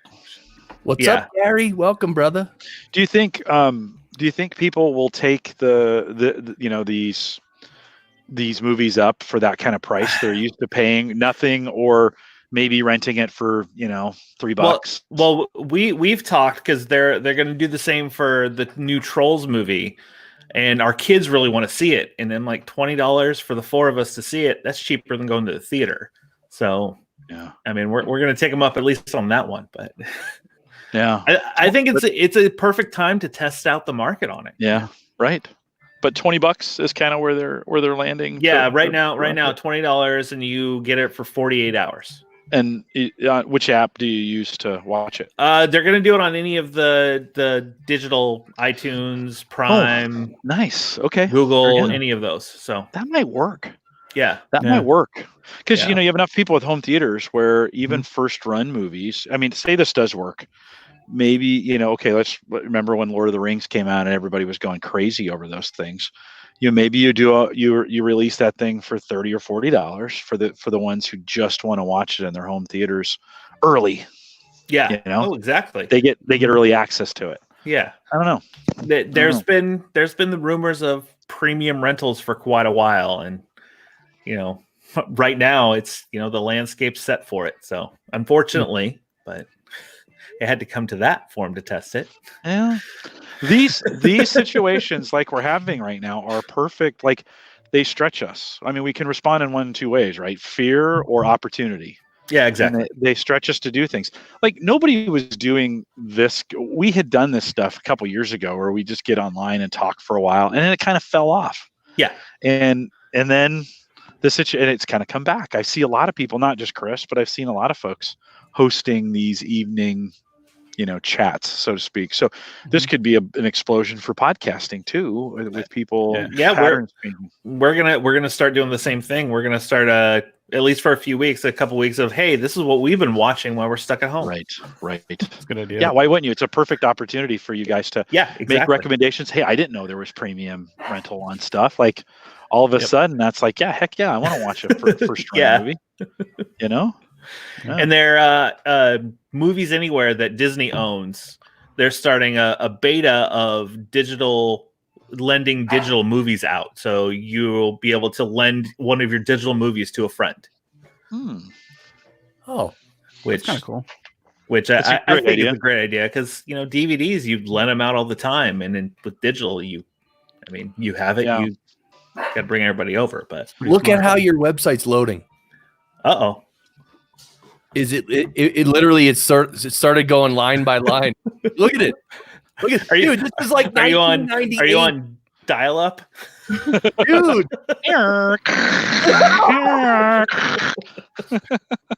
Oh, here it comes. Wow. There it is. That's the effect he wanted. He wanted the slow effect that really grabbed your attention. Dude, I want to take it back. Anyway, really cool. So The Invisible Man. Yeah, this is your latest episode there. Hey, did you guys hear too that some of the ISPs are dropping their caps for the next 2 months, so that if you go over your 1 terabyte limit, you're not going to get charged? That's cool. No, that is cool. Yeah, that's a good kind of stuff. That's the kind of like common sense thing that you would hope that people would do in a situation like this. So when they do it, it's really nice. Yeah, they realize everybody's at home, and it's a national and global emergency. And like, okay, we're gonna have people working from home. They're gonna be using a lot more data. Their kids are gonna be streaming movies, right? We need to make sure we take care of our customers. That is super smart. Mm-hmm. Hopefully, what I wish is like it goes so well they don't put them back on. Like that would be great. Like, we'll just extend it, and then it becomes a permanent thing. They may see some data in this to go, even with the whole world using these things, we could support this and find out it isn't a value to limit people at a terabyte, or to move it up. Like, hey, maybe a terabyte's a little restrictive. Maybe we should make it 10 terabytes, or 5 even would be more reasonable. So this could be a good opportunity that pushes it out and is better for the consumer. Yeah. All right, Chris. My dog wants out all of a sudden now that your dog. All right, go ahead, brother. All right, all right. We'll talk about you. I'm just gonna pop out and then I'll log back in. Okay. I also had to go. Sorry, Chris. Okay. Sorry. Thank you, Heather. Heather, great to see you. Yep. finishing Good to up see your you too. Sunshine Summit tomorrow. So hopefully everyone you. will tune in. Thanks, Heather. Great hanging with you. See you guys. Bye. Bye. Peace. Oh yeah. Mhm. So, wow.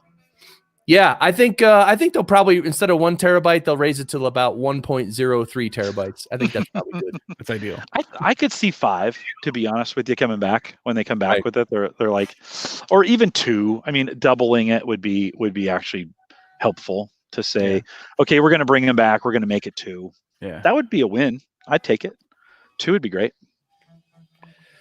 Yeah, it's so funny how the way nature works. It's like times like this where there's a bunch of upheaval and craziness. Like this is the time when change happens because all their habits get thrown off and they learn how to do new things, or they get a whole new perspective on things. And Yeah. that's how change happens. It's almost like a tree that loses its leaves every year. It's not the best analogy, but like the tree loses its leaves and then in the spring it has to grow new leaves.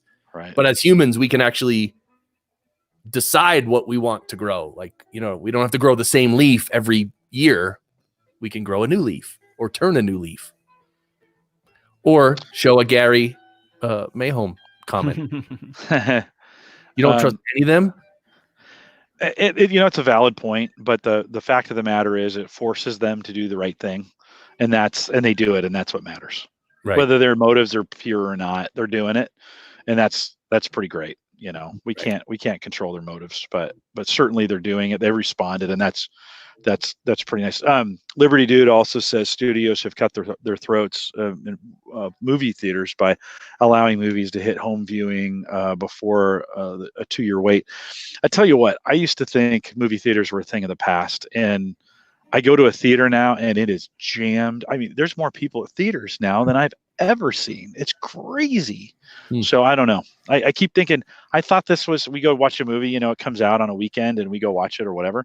And I keep expecting it to be Ghost Town, and it's just jammed, and they're jammed all the time. Our movies theater does like a Tuesday, like a $5 Tuesday or something, and you get free popcorn, and the place is just overrun. And so I don't know. I don't know about that. I can't. Our movie theaters are doing super well.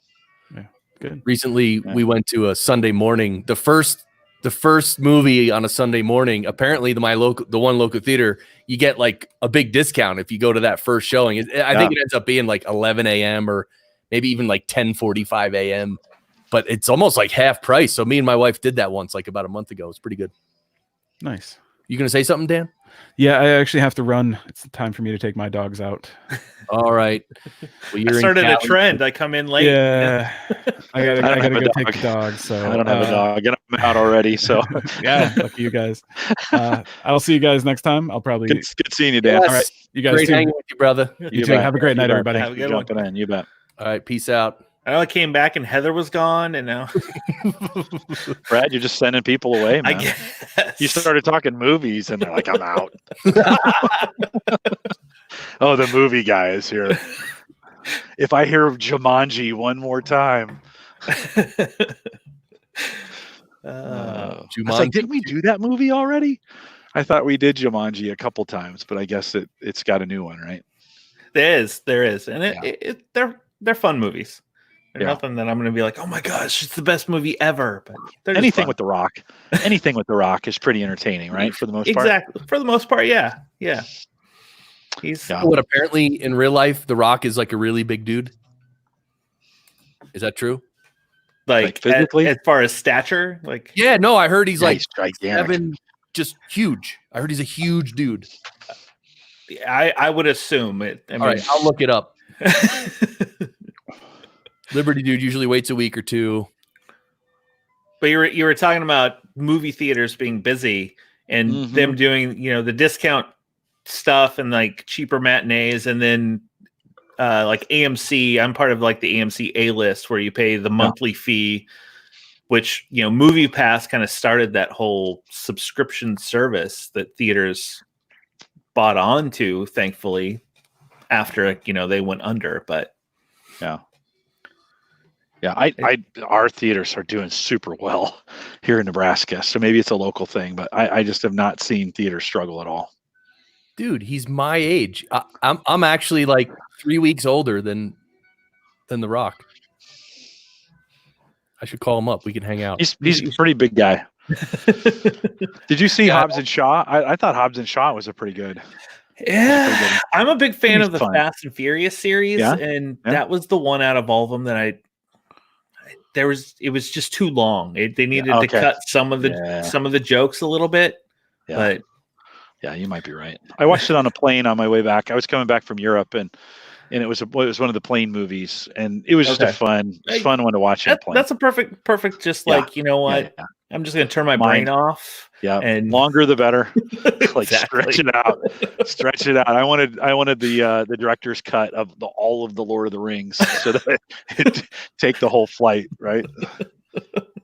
That's interesting. Rock Talk. They only review Talk. movies that The Rock has been in. Oh, Like 30 Does he episodes. have a podcast? Does The Rock have a podcast of his own? I don't think so. That's probably the one thing he hasn't jumped into. Man, 6'5", 260. Yikes! Yes. Wow. Yeah, he's a pretty big guy. Yeah. Yeah. He should have a podcast though. He'd be pretty entertaining. I think he'd be better than He'd be Rogan. good at it. Yeah. He Better than has- Rogan? I think he'd be better than Rogan. he I mean, has more it's hard entertaining. to tell shows. without- See, the thing about Rogan is he has he's able to discuss all kinds of different topics, Mhm. and I'm not saying the other guys, no one else can. I'm just saying that Yeah. Joe, I believe Rogan he is good at what he does, Well, yeah. exceptional at what he does. He's That's a good interviewer and Yeah. knows how Yeah. to talk to whoever's on. Yeah. Yeah. He's got a good staff around him. Yeah.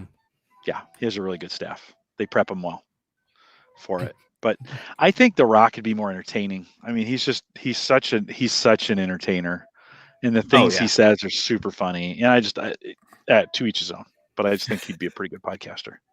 Yeah, and I don't even any stand-up comedy I've seen from Joe Rogan. Like I've never been blown away by any. Maybe I haven't seen much. So Yeah.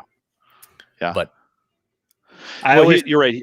Oh, go ahead. I always think of him as the guy from Fear Factor, way Yeah. back. oh really? Yeah. Yeah. I didn't know him until probably 4 or 5, 3, 4, 5 years ago when this podcast Okay. got huge. I'd never even heard of him, never heard his name before. And in fact, there's one because sometimes when they talk about comedians, they talk about the old Opie and Anthony days in New York. And apparently he was on Opie and Anthony once. And there's even a video I saw of him on it, but that was like a million years ago. And he was, it was interesting. It was interesting. He's been around a while. Yeah, he's well connected in that space, in that place. Anyone from Hollywood's going to say yes now to him. Right. And he has enough. That Fear Factor was a great show. Like, it was a really well done. It had a good run. It did, and it was always that. Are they going to eat that this week or whatever it was? Like, and you'd always talk with your friends and be like, "Would you do that? Would you have done it?" Like, I don't know. Wait, And they he's- would I think- weird stuff? Yeah. Oh yeah. Yeah, Yeah. Yeah. That was the whole idea. They'd put him in these situations that were super scary, heights, yeah. traps, vats of bugs. You'd have to get in a vat of cockroaches. Just look. Yeah. Chris is like, I'm out, Wow. and I'm done. I'm surprised it hasn't come back as something like right now. And actually, right now would be a perfect time for something like that to come back. Yeah, it would. Yeah. I'm actually surprised with all the reality TV and everything like that. Like that they haven't stepped that Yeah. back up. Brad, with as much Hollywood as you watch, like Yes. you're in this all the time, right? Yeah. You're in this space. Do you ever get cynical around after doing all these movies over and over and over? Do you ever just question your own motives and like, why am I doing this crappy movie? Or whatever? For me, I am the one on our show. I like bad movies, so I'm always the one like I love movies so bad they're good kind of thing. So to me, when I watch a bad movie, I'm like, yes, I'm all in. As my co-hosts are like, that was just crap. So Tom Cruise, good, bad? Are you a Tom Cruise fan? Do you? I love him as an actor. I love his movies, but Yeah. his social life, he can Well, keep that to we don't himself, watch you his know? social life. Yeah. Exactly. Yeah, no, I love his movies. Everybody Talking else, about Scientology. Now, he's like beyond that. the new Top Gun movie. I am stoked to see the new Top Gun. Okay, yeah, and that's not out yet, right? That's No, it's supposed Okay. to be June, I believe. I hope Hopefully. they do it different. Like, Fingers I hope they don't try to make the same movie. I hope they make it different and cool. That would be cool. Well, he got the actual actors. They got in planes and filmed them actually going, Mach Oh. whatever in those planes, so that he could get the actual reactions as they're Yeah. in the movie. that sounds like Tom. So Oh, wait, but what did they do for the first movie though? I think they did some of that, but I think they kind of just stepped It's mostly it up this time. simulators. Yeah. I think it was mostly simulators. That was good simulation back then. Well, they built a big, the behind the scenes stuff. They built like a big, thing that would rotate, and I mean but that was still Top Gun was fairly low budget. We have to remember when that thing came out in the '80s, they weren't doing the big necessarily huge budgets we do now, and No. the Navy was paying for that thing. And so it was, they were kind of like, well, okay, we'll do the best with what we got. I mean, there's some scenes in there that had to be reshot after they had ended production of that thing. And they brought the actors back, and what's her name? Kelly McGillis. Was that her name? She had already cut her hair for that movie she was going to be in after that. And so they had to kind of fake it. And I mean, it was, if you Val Kilmer and Tom Cruise hated each other. Tom had to stay at a completely different hotel than the rest of the cast because they hated him. Really? Yes. Wait, they all Val hated Tom. Yeah, nobody really liked working with Tom in those days. And so the tension that you feel between Val Kilmer and Tom Cruise's character is real in and then they talk about at the end, they got to kind of hug each other and say, I'd fly with you anytime or whatever. They said that was not real. Not real. So why did they hate Tom Cruise though? I don't understand. Because I think he was a little cocky back then. Yeah. I mean, he was the it guy. He was the big star in Hollywood. Yeah. So welcome to the lounge. If you just showed up, please Smoke say 'em hello if you got in the chat. Tell us what you're drinking. We're really sipping and what are we doing today? I forget what I gave it. I think it's sip and puff and snip. Puff and sip. Puff and snip. Not snip. Not snip. God. All right. Don't snip. Change I'm it for having nightmares. I got water. I got water also. So Tom Cruise was I don't know. He was an a-hole for sure. A-hole. Okay. Yeah. But yeah, the new Top Gun, he wanted to do as much practical jet work as possible. So Right. I bet he did. I mean, that type of stuff shows on screen. The more practical. I am big for practical work. Yeah, I think it'll be good. I think it'll be good entertainment. But I liked Oblivion. I liked Day After Tomorrow. I like him in all those. All the Mission Impossible. Oh, Mission Impossible are great movies. Yeah. Especially that last one was really good. Chris, you a big movie guy? Not a big movie guy, but I like movies. What you do? You don't eat meat. You don't drink. You don't watch movies. What do you do, man? No, we do watch movies. We watch movies at home though, and we hike. No, but we own a lot of DVDs. So what we used to like doing was in Walmart. Remember they had those bins where you get like $4 books, right? And we just look through them just for fun and find a couple. Every now and then you'll find some classics in there and be like, dude, I haven't seen this since '89, and like my wife never saw it. So that's what we do. We just watched one called Ash is the Purest White. It was like an independent movie. I've never heard of it.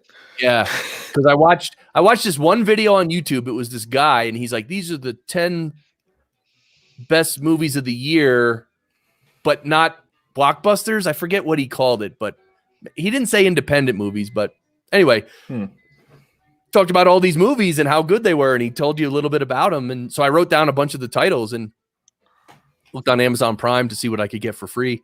And that was one of them. So the other one was called The Farewell, which was about another. Actually, that one was based in China. The other one was that's a really good movie with Awkwafina.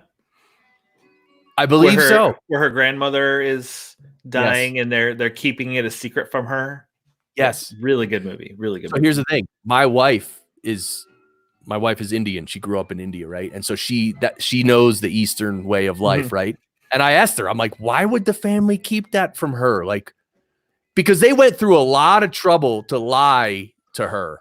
It wasn't just like, oh, let's not talk about it. Like they all actively lied to this woman's face over and over and over.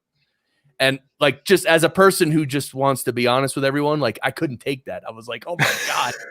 And like bad stuff would happen because you're lying to her. It's like my intelligent, my what would you call it? Rational mind was like, just tell her and she can handle it. But as your anxiety is going through the roof, as you're like, ah. But Chris, my battery, my battery's running out. So at some point, I'm just going to disappear. So I'm going to stay just as long as I can. Your battery on your computer. Yeah, it is. Yeah, I didn't bring the charger out here, so it'll fail. See, look again. I come on stream, and it's just like they're dropping like flies. Sorry, man. I wanted to stay, but it's just eventually it's just going to go. It's going to go. It's going to go. Brad, what's your favorite? If you were to go to a classic movie, what's your favorite classic? Oh man, there's so many. I'm a big horror guy. I love horror movies. So for me, a classic is John Carpenter's The Thing. That's my all-time favorite horror movie, and I watch it at least once a year. Great practical work, and I love Kurt Russell. To me, Kurt Russell can do no wrong. Old movies like that are horror aren't really that horror anymore, right? I mean, it's not, or is it for you? They still can be. Like, obviously, It doesn't scare me now. I've seen it, upwards of 30, 40 times. But, I mean, it's still, I say it's the pinnacle of, like, practical work. I mean, it came out in 1982, and it's still got some of the best practical effects I've ever seen. And practical effects are what kind of effects? Just real world, like physical? Yes, real physical, not the computer generated. Yeah. Right. Yeah.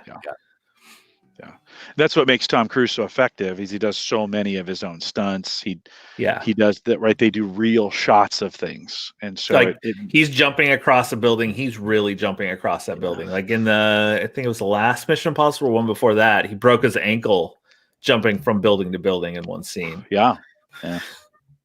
But they kept it in and digitally just fixed his foot, so it didn't show it breaking. But and he's gone. I think he's gone. I think he's right. That I've never seen that. It's like swirling. Completely just cut him off.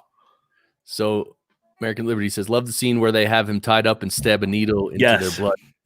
My favorite scene is actually the when they bring out the paddles and they're going to his chest. Oh boy. I'd have to find that one. The Thing. Yeah, that's Jim. And I'm out. All right, bye, Jim. Thank you, Jim Collison, brother. Yeah, thank you, man. It's great hanging out in the lounge. That's it. I mean, look at that. I come in, and it's down to us. That's it. Well, you need you're like the closer in baseball. You save the guy who's going to come in and just kill everyone. That's you. I didn't even really get to talk to Heather. She just I had to go let the dog out, and then came back. She was gone. Yeah, she was on for an hour and a half. She actually streamed much earlier. Yeah, I watched someone for stream earlier today. Yeah, her Sunshine Summit. It was good. And then there were two. Yeah, baby. So I did. Oh, God. That's the power funny. I have. Yeah. You were. You know why? I got to show you. I got to show you the mic I'm using right now. Oh, dude. All right. I don't know if I just lost my breath. I had it hooked to this computer, and I'm like, you know what? I'll just sit down there instead of plugging everything else in. Wait, but can you do me a favor and hold it up and talk into the correct end, please, for me? You want me to? Is it better if I talk on the top right here? Yes, I want that's Yeah. that's the sound I prefer actually. Oh God. Yeah, you should drink from your Blue Yeti. See, my Blue Yeti is much more conducive to drinking beverages. Yes, Yes. see, Yeti. Yes. Who was that Facebook user anyway? Jim Col, look at him popping in on YouTube after the Jumping all over. Who was that Facebook user? We don't know anymore. Do you call your mic Dark Helmet? It's. I agree with American Liberty. The horror movies that are not just slashers. Like I enjoy a good slasher movie, but ones that have a story, like Right. probably more current horror, like Hereditary, is phenomenal, and just I love movies with atmosphere too, where it's more of like noise and sounds and things that you don't know. Like The Invisible Man, that's what I loved about it, is they do a really good job of like, you know, he's there somewhere, but they just build that tension of, they do a lot of like wide shots. You know, usually you'll see the wide shot and go, okay, something's going to move, a door's going to open, something's going to fall off, and they don't. And then they cut to somewhere else and really try to play with your own mind in the movie. So that's what I love about it. There was a movie, I've read the description of it like 10 times, and I'm like, I kind of want to see it, but in a way I don't. Apparently it was a horror movie, but that whatever the monster was, it the way it honed in on the victim was through sound. Oh, A Quiet Place? Yes. Good movie. Really good movie. Okay. So I will see that And at some point. That movie is, for the most part, just like the title says, it's just quiet, because they make a noise and the monster comes. So it's a lot of silence, and they sign language and stuff. Wow. It's What a about good like movie. they flash lights, and like light doesn't attract the beast, right? No, just sound. Sound. Any sound. Hmm. Yeah. Yeah, I'm gonna watch that. I We should highly do a watch recommend it. The second one was supposed to come out here in a couple weeks, but it got pushed back, delayed. Like a lot of movies are delayed right now. Yeah, the movies in the next few months, anyways. Yeah, that's very interesting. That's a tough call to make, right? Like, what do you know? Because if you putting out a movie into theaters, that the act of doing that costs a bunch of money, right? Yeah. Oh yeah. Absolutely. That's why I said I'm all for this premium rental thing, just to test it out. Obviously every movie or a giant blockbuster is not going to come out, but right. It's I agree with American Liberty. They always have a stupid kid scream, and it gives their hiding place away. Yeah. Yep. Yeah. Even animals know to be quiet, but it's like it's so true. I've seen so many of them now that it is that predictable. Like, okay, when's this going to happen? It's coming soon. Oh, there it is. So how? Because there's a formula to it. How many movies do you watch per week on average? Do you think?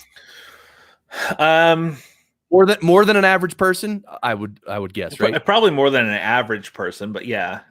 Last few weeks, honestly, I haven't watched a lot. I do my goal, like I use an app called Letterboxd, and that's what I do to keep track of anything. I only put like stuff that's new to me that I've watched. So this year so far, from January 1st to now, I've watched 34 new movies that I've never seen before. My goal is to get to 120 by the end of the year of new movies I've never seen. Wow. So this is Letterboxd. Yeah. Yeah. And what you do is you create an account, and then you can make lists for yourself, and you can have friends and all that, right? Correct. Yeah, you follow people, they follow you, and then we use it like on the show.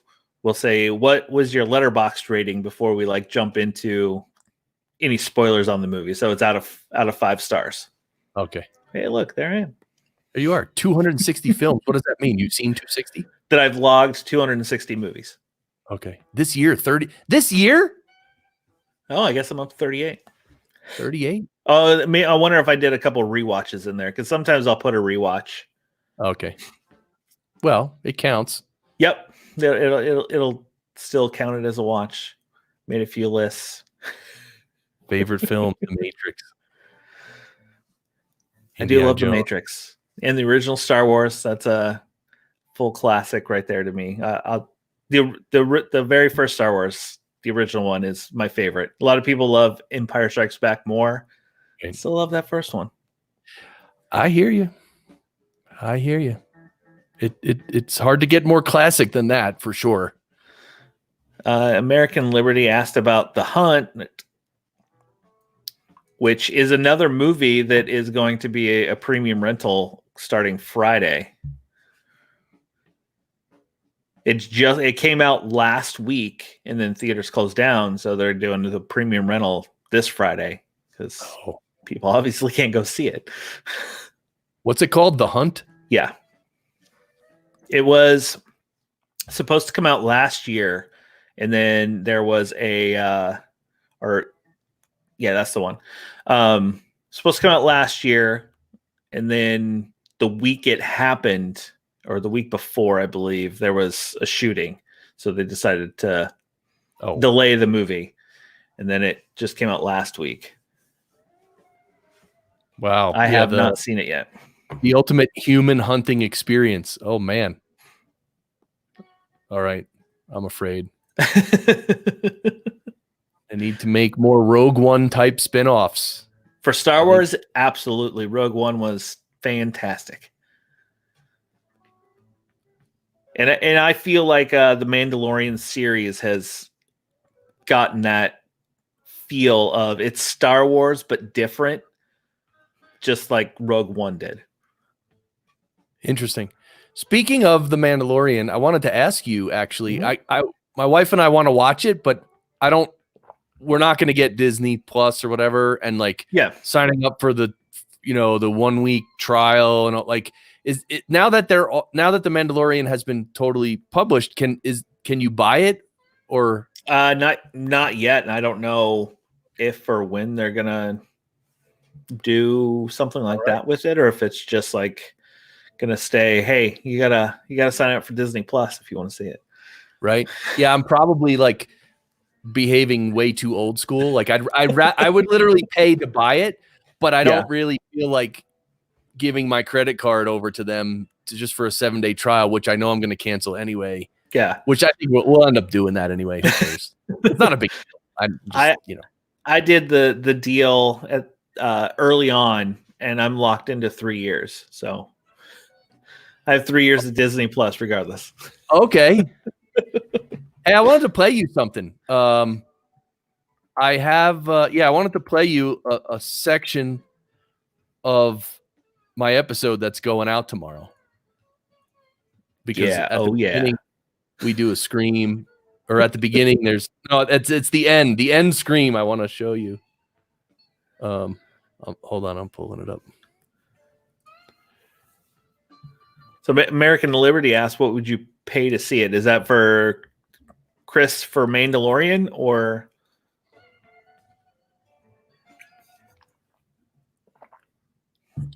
All right, let me know if you can hear. You should be able to hear this. And recording there. I can hear it. Recording here. Recording there. Recordings everywhere. Oh my. We got to start it on that note, right, Eric Hundley? Yes. Absolutely. Well, then let's do it. Come on. Yes. All right. Anyway, there's a bunch of echo there, but I want to show you that the end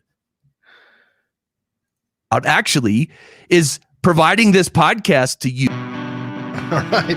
I'm following. This is some suspense. All right. Ready? Here we go. Go.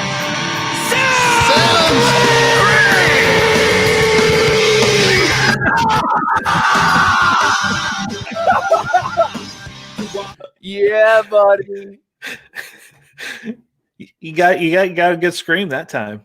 I'm gonna tell you the story of that scream. The story was that hold on, I'm putting on putting this music back on. But then I do nothing advanced.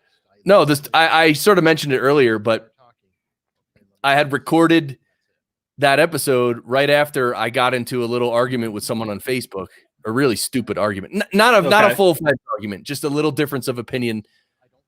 But those some of those can really get under your skin, right? So I ended up sort of ranting a little bit about it during that episode, but in post-production, which I did today, I actually cut out pretty much all my ranting.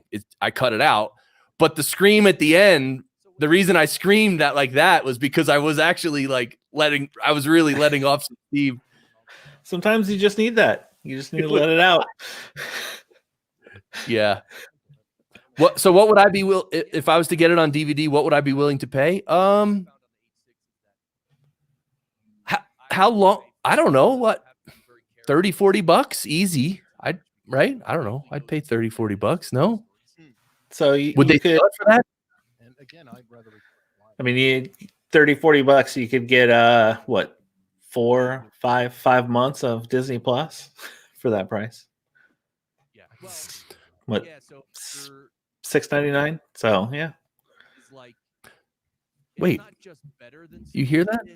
I do. It's still playing my. All right. Sorry. It was still playing the episode. What the F? Who's running this show? It's because I came in late. See, everybody dropped off. Now you don't know how to run things. Yeah. I had to play that screen for you. Though. I knew you'd appreciate it. If you pay 1 month for Disney Plus, watch then cancel. Yeah, I'll probably end up doing that. And I'm not really against it. Again, I'm just sort of. I don't know. I don't like. Do you pay for any streaming services? No. Netflix, Amazon Prime, well, Hulu, Netflix. No, we have Amazon Prime because we do buy a lot from Amazon, and then that. Well, actually, I haven't looked at it over the past few years, but apparently, the Amazon Prime used to give you free shipping on a lot of stuff. So then you'd save the shipping costs, but then so you pay a little more, but then you save shipping costs. I don't know if that's the case anymore. Actually, is it? I mean, we use Amazon for a lot of stuff. He's saying I should get Netflix and HBO and show. All right, American Liberty. I'll just get them all. Just get them all, or get really good friends to share their logins with you. Wait a minute. Hold on. Oh, wait, I didn't say that. You don't Scratch discuss that. legal activity on this stream.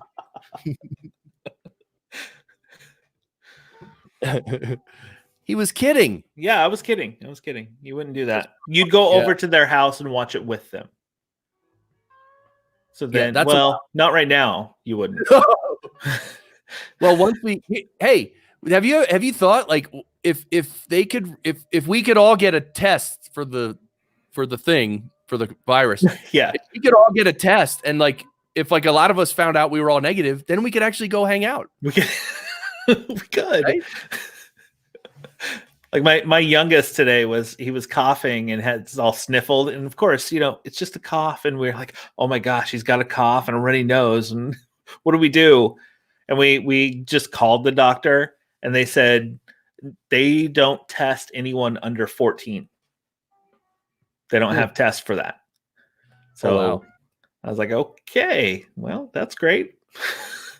Okay. So yeah, but all in all, kids that young, yeah, even if they get sick, it's not gonna.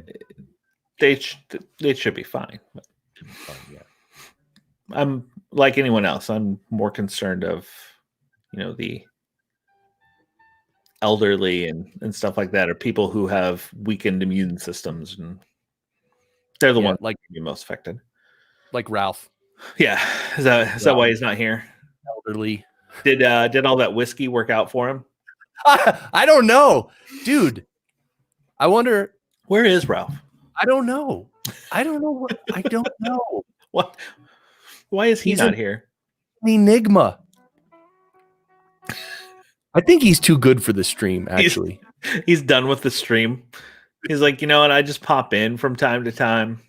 See, you know what I think? now that he knows we're going to bring up his name every stream, even if he's not here, he just doesn't show up.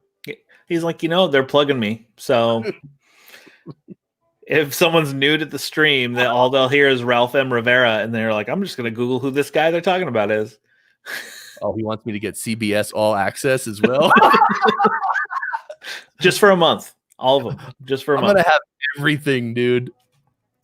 You know how people are like, got to cut cable. And you look at Netflix, HBO, Showtime, CBS. If you added all those together, that's what? 15, 30, 40. I mean, that's close to what? $50 you pay in a month. Add Disney Plus, you're almost 60. Like you're halfway to your cable costs. Oh, look at this. Dave Jackson showing up here. You just got HBO Now. Hey, I tried HBO Now like 6 months ago. I think I paid for it for a month or two. I actually, you know what I watched, Dave Jackson and Brad, of course. I watched the Larry Sanders Show because they have every episode on HBO. Wow. Did you? So there you go, Dave Jackson. You're going to watch the Larry Sanders Show on HBO Now? There's someone watching the stream right now going, who is Larry Sanders? Right? All right. Gary is editing a show while he's listening. And yeah, that's rough, dude, right? Although, if you're just, I guess, cutting out blatant ums and tightening up long spaces, then you probably could tighten something up, right, while listening. But I tried yesterday. I was finishing up the Cinema Guys episode while I was watching Heather's Sunshine Summit. And I found myself getting distracted too. I was like, oh, I'm just going to watch and listen. Oh, wait, I was supposed to be doing this too. John Oliver is your trusted news source? Yes, John Oliver. He does the, what is the show called? Like Last Week or In the News or something like that. I forgot the name of it. And it's on HBO. It's on HBO. Oh. Is it like a Jimmy Fallon style show, or is it more straight news? It's kind of how like The Daily Show. You ever watch the Daily Show with Jon Stewart? Oh, not really, but okay, kind of a talk show.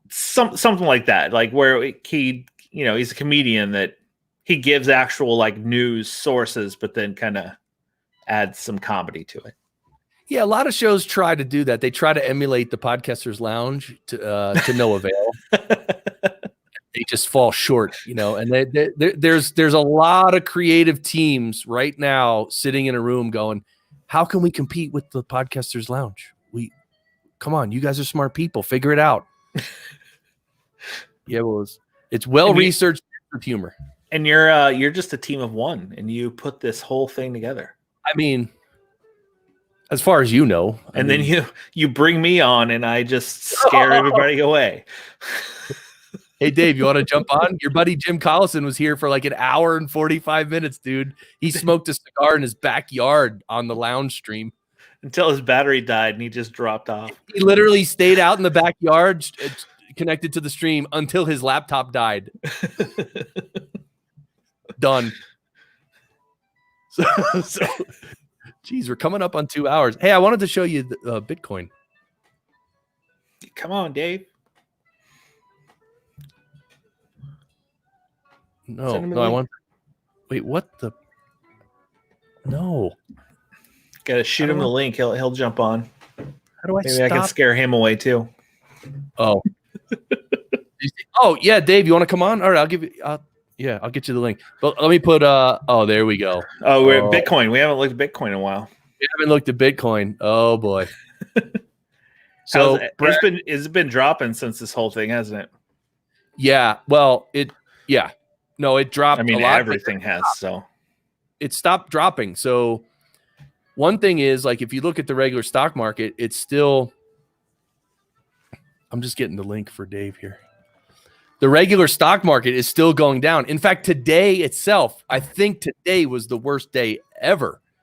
Down 6.3%. The Dow was not the worst day ever, but like it's gone down a lot. really, really bad. All right, I'm sending this to Dave Jackson. Yeah, everything's in a flux right now, so it's Did just you one get of it? those. All right, We Dave, just gotta there it is on your- ride it out. Facebook Messenger, Dave. I sent it to you. Okay.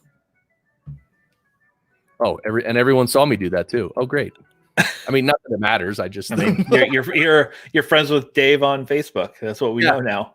it's like, oh, let me log into my bank account while I'm streaming. Here, let me tell you what I'm typing on the keyboard. Can I?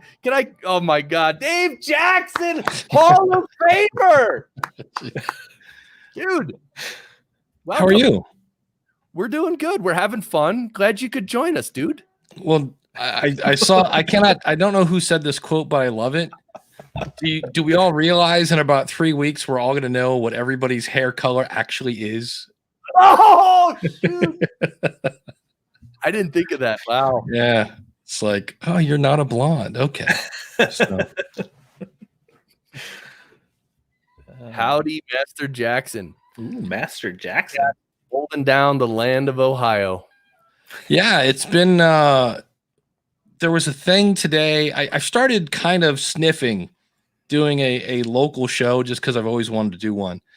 And it was weird. Like 2 weeks ago, we had like, I don't know, 500 people that filed for like unemployment. And that number is now like 1,500 or something, or 11,000. It's ridiculous. Whatever it was like, whoa, it was crazy. So, but yeah, so we're holding down the fort, and it's weird because I'm already thinking post-apocalypse. Like once we get through the virus thing, then we're gonna have to, like, once we get us healthy, then we're gonna have to fix like the economy, and that's where I'm like, it's gonna be quite a ride. Yeah, I know my buddy Clay Groves is already getting pinched from Fish Nerds, and I was like, dang it, so because he was a guy that got on the radio. Well, all the sponsors pulled their money because people aren't buying their stuff because nobody has money, and I was like, here we go, Oh, domino effect, terrible. That's it.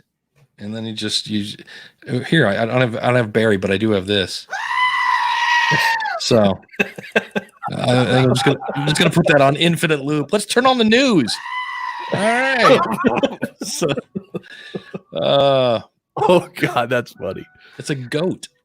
Well, Dave, you have Northern Ohio taken care of. I'll watch the South and see how it goes. Well, I was slotted to speak at, I think it's Pod, Ohio.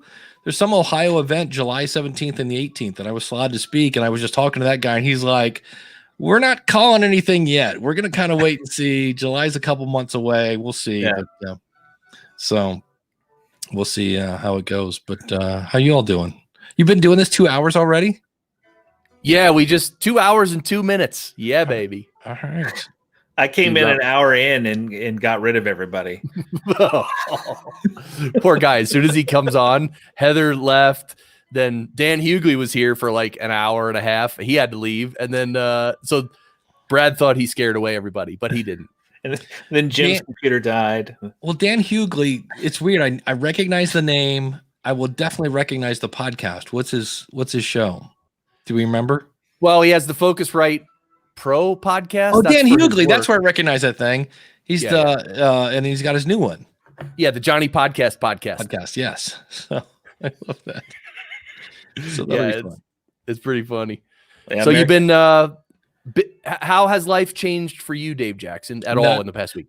Really, the only thing is I could not get Chipotle today. Okay. It dawned, because I mean, I work from home. So Right. really, like, this is not that much of a change, except I went to get Chipotle yesterday, and it was like only taking, like, you could only go in and get an order that you'd ordered online. And I was like, oh, that's right. Duh. So I usually go out at night because I've been home all day and I just want to go have a conversation with a human being. So, which is always fun. You get to like the grocery store and you're like, so what are your thoughts on, humankind, or what are you like going to have this deep conversation with the 14-year-old checker outer girl at the grocery store? Like, somebody talk to me, please. So it's going to be different. It's just like, I mean, I packed my freezer and I'm all set to go and got plenty of toilet paper. It's just like, and like today it was like 50 here. So I was like walking around the neighborhood and just like, all right, I think I'll be all right. It's just, which is actually good. Cause when I drive out around, that's where I end up at, Dairy Queen or something. I'm like, so this is probably good. So like, make sure you have that plenty of toilet paper. That's going to be the currency in the future. So that's it. It'd be like jail, cigarettes, and Yes. I've got because you have the different size rolls now. Like I got 4 rolls of jumbo, man. And the deaths in 48 hours. Yeah, U.S. has doubled in cases and deaths in 48 hours. The thing I always notice about that, and I was just talking about that, it's really weird. You guys saw where I said I got John Oliver, because John Oliver, very much like the Daily Show, it's hilarious. They do things that are just wrong. Like the humor is like pretty dark. But on the other hand, it's HBO. They do a ton of research. And I was like, I need an honest, like, I can pretty much bank on that answer. So, and he did a thing. He's like, so the whole virus, like, should we be like worried about this? He's go, well, kinda. He goes, now on one hand, he goes, don't go gargling bleach, because I guess there are people that are gargling bleach. And I'm like, really? Really? Millennials. And he goes, but on the other hand, yeah, he goes, but on the other side, don't go to like the subway and start licking all the poles. He goes, he goes, so somewhere in between there, you have to kind of balance it out. But when you go into like, what does it actually do? And like my whole thing is like, it seems like everybody that dies is like in a nursing home. And I'm like, well, I mean, it's sad. I don't want to overlook the fact that somebody lost grandma and grandpa, but I'm like, it in a very kind of like, what's in it for me? I'm like, well, should I be worried? And they're like, no, only if you're over 50. And I'm like, oh, I'm sorry. That's the wrong answer. I'm like, I guess I'm worried then. So, so we shall see. But and that's when I was like, it does make you think, because we have 5 cases now in my county, and my county's not that big. And I was like, so is Chipotle worth going out and like, no, I guess I'll eat some chicken and a banana. They'll deliver it for free now. Yeah, but then you got to worry, Hank the delivery guy hasn't sneezed all over your food. So, or worse. Yeah, exactly. Yes, you got that. Yeah. When you put it that way. Yeah, that's the one thing now is like people like the S hasn't hit the fan yet, but like doubling in 48 hours, like what happens in another 48 hours and another, like in 4 days, it could be really bad. I think that's what people don't understand, is that rate of growth, because we don't see it yet. You don't see it yet, but all the experts are telling. Yeah, that's what they were saying. The problem is we can't test for it. So there might be a whole bunch of people that have it. We just can't tell yet.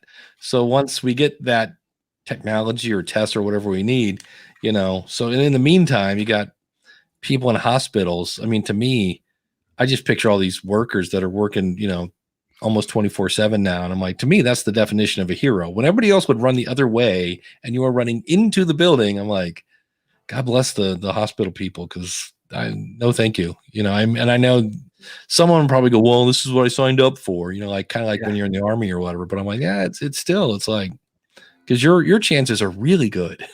So of catching this thing. So yeah, I agree, man. Those are thank goodness for all those people. Here's the thing. I just got off an interview, and then the question was, should we be talking about this, or should we be the escape that our listeners want to hear? And I was like, I can see both sides of this story completely. Because on one hand, it's hard to escape. It's everywhere. Yeah. Yeah. So, but and it's in the back of your mind, even when you leave the house. Like today, I was like, man, we need bananas because we've blown through them this week. I'm going to go to the store and get bananas, apples, oranges. And just walking in the store, it's in your mind, and you just think about that, like, oh, what if someone here has it, or what if it, like, yeah. Well, just walking around the block today, there was a guy on my side of the block walking his dog, and I was like, I'm crossing the street. It's like, takes me 2 seconds. Don't know if this guy have it. Doesn't look like he has it. Seems like a nice guy, but if I cannot get this by crossing the street before we cross paths, I'll do that. So, We need the glasses. If either of you are seen They Live, where there's aliens, you put glasses on. That's the only way you can tell if they're an alien or not. So we just need that, so we know if they're. Yeah, or the Scarlet Letter.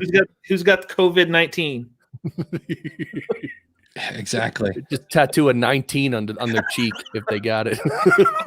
Yeah. So I like the chat room there says, they're telling old people to protect themselves, and then like, well, whatever, grandpa's dead. If it was killing kids, they'd have a completely different reaction. I'm like, but that's the thing in Italy now. Kids are dying in Italy. That's what they're reporting. See, now you've got, that's when you're like, wait, what? Because that was, it's when it's like, oh, you don't have to worry if you're this. And you're like, oh, but that just changed. So yeah. And that's part of what people don't understand. Like, you don't like, okay, maybe it affects elderly people more, but like, we don't know. Like, no one knows what this can do. Like, you just don't know. If you think just wait. That's not a good way to live. Thinking what this thing is going to do. You don't. No one does. Well, it's like I used to, when I was married, I had teenagers, and I would tell my ex-wife, I'm like, sometimes they're just going to be young and stupid, and I saw in Miami, the mayor of whatever Florida, or the governor, is not closing the beaches. And I was like, that seems. And all the spring breakers are down there. Like, they're all like, woo, we're going to get it. We're going to get it. Like, really? And I was like, and I started just like, well, how that's the whole young and stupid thing again. I'm like, I guess we'll see. Survival of the fittest. Well, American Liberty, it sounds like you really think this is all nothing and there's no danger. And that's a fair assessment. I mean, it could be. My initial reaction being in Ohio is it's always like, this weekend, Snowmageddon. And it's like, and people just like go to the grocery store and toilet paper and blah, blah. And then it's like, here comes Saturday, Snowmageddon. And you look outside and you're like, wait, we got like an inch and a half. I'm like, where's Snowmageddon? And then it's like, 9 days later, Snowmageddon 2. And you're like, what? So after a while, you're just like, son of Snowmageddon. You're like, no, I'm not falling for it. I'm not going to go. I think it's like they're paid by Charmin to like, have another Snowmageddon. We need to sell more toilet paper. So Charmin and Purell's stock was down. That's it. Yeah. Gojo, which makes Purell, is right down the street from me. And so that's where my initial reaction was like, yeah, all right. Well, because I mean the bird flu and the pig flu and the, everywhere a flu. I was kind of like, all right, whatever. But then it was like, So now it's like, okay, I guess and that's where American Liberty says it's not the plague. It's not like, the 1800s where, it's going to be in the history books. We lost 40 million people to COVID-19. So next year we'll be like, remember 2020? Yeah, remember the COVID-19 of 2020? Yeah, I hope so. But I was talking earlier about my conspiracy theory angle on this, which I don't actually believe, but I thought about it. And I think this whole scare is obviously not the government, but what do they call them? The Illuminati? Maybe something like that, where the people who are in power, even above the governments, right? Right. Whoever that is, they are using this to further enslave us, because now we have to be, they're getting us used to staying at home and like all that. I wondered about that. I'm like, is this just some weird test where they want to, like, companies are like, can we boost profits by having people work from home? I don't know. How can we get them to work from home? So, I don't know. Right. Chris, Howard Stern is on the line. Howard, what do you think about this? I don't know, man. I can't take it anymore. Yeah, see, me neither. So, wow, he can't take it. Howard. Wow, yeah. Howard was in the lounge. Yeah, he just stopped in. He's gone already. Oh, he just leaned into the mic. He just leaned in. I was like, hey, Howard, what do you think about this stuff? So,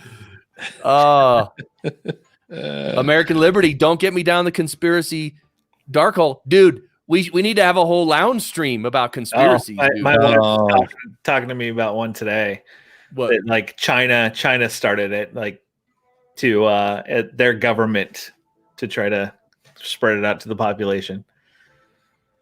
Well, usually you have to figure out whoever is the first. It's kind of like how's that thing go? Whoever, when it's a fart, whoever smelled it, dealt it. Yeah. Right. Yeah. So like if China comes up with the vaccine that's used, then you're like, okay. They're gonna be like, oh yeah, we figured it out. Here it is. Yeah, here it is. It's only $8 million a vial. Yeah, so that'll be so we'll see. And everybody at Libsyn is working remote already. Well, no, there's an office in Pittsburgh. There's an office, and so yeah, all the developers are working from home, and it was fun today. We had a meeting on Slack, and it's funny because we have like GoToMeeting, and we have a couple other things, but all of a sudden it dawned on us that like if we all get on a meeting, like we're gonna run out of like seats. Like I think we have GoToMeeting is like 10 people or something like that. I'm like, why have Zoom? Zoom will let us do 100, So we're trying to figure out the right platform. And then did you know you can do calls on Slack? Like conference calls? Yeah, you can do conference calls on Slack. So Wow. we did that today, and that was fun. Yeah, we use WebEx at work, and the other day I think we had 15 people on, and it's slow because I think everybody else in the world is using it. That's what we were talking about today on our meeting, is that Monday, somebody called GoToMeeting to like join a meeting, and it was busy. And you're like, whoa. And somebody said Zoom was like, you could join, but it was really choppy because they're just not used to this many people using their meetings. So their IT department is just, all of them right now. Because I even signed up I went to sign up for a WebEx for something else, and it took 2 days for them to set it up because they're just getting hit hard. Yeah. Well, my brother asked me, he's like, so what's it like? And I'm like, dude, I work from home. Like, it's really isn't a whole lot different, So all this, the internet usage is spiking so high and stuff. So does that mean we're going to have to compress our MP3 files even more to make them smaller files? I'm dying. I'm going to have to ask Rob. I'm dying to see, is this, because on one hand, all those commuters are not commuting. So I could see numbers taking a dive, because I know a lot of people listen on the way to work. But on the other hand, now they're working from home, where maybe you couldn't work from, like a lot of places, like, oh, you can't have your earbuds in at work. I'm like, you can't see me now. Right. So I could see it going up. I'll have to ask Rob and see if he can run some numbers and see, like, what is this doing to podcast listening? I am listening to more because at night I'm like, well, I could watch again. I'm running out of things to watch on Netflix. I'm like, I guess I'll just listen to podcasts. So it means you got to sign up for all the other services, and next thing you're paying $200 a month. Right. I have all the streaming services though. I can watch anything. Yeah. Well, my prediction is that for this first week or two, I think a lot of people's lives are just so in flux that I think the listening might go down. I wouldn't be surprised if it went down considerably. But then I think, I didn't even think about that. I mean, I was talking with Matthew Passy on Monday, and I'm like, how's your day? He goes, I've had 2 twins home all day. He goes, I'm spent. And so that's another thing. They're probably not listening because now they're doing the whole, now you've got to babysit. You're like in daycare and all the school and stuff. You're like, so every time you're trying, plus you're trying to do your job, while in the meantime, it's like, Mom, what? We're out of SpaghettiOs, like, Yeah, my boys, as I'm, my desk is the dining room table now, and they'll come over and like, well, can you play this with me? Can you do this with me? I'm like, I would love to, but I have to. Unfortunately, I'm on the clock. Yeah, I remember once I had the internet go out here. And I went to the local library, which isn't that far from my house. And then it went out there. It was like this weird storm was coming through and just knocking out everything. Well, my brother's about 20 minutes from my house. So I went over to his house. I'm at his kitchen table. And it's one of those things where they see me, typing away, and they're still coming. They're just talking to me. And I'm like, I'm at work. Like, you guys do realize I'm at work right now. And they're like, yeah. So have you tried any of my new cookies yet? And you're like, I'm at work right now. So, and from what I understand, that is a fairly common practice, that like when you work from home, people don't get the fact that, it's it's spring break here this week, so they get the spring break week, and then next week they have stuff that came home that school starts, but it's at home. Oh, Yeah. Next week will be a little interesting to see how that works. So Brad, are you gonna just crack the whip and just, or are you gonna be nice and easy, calm teacher sort of a person? I'll be at work, and then I'm over here working. You do your work. Yeah. We'll all do our work here.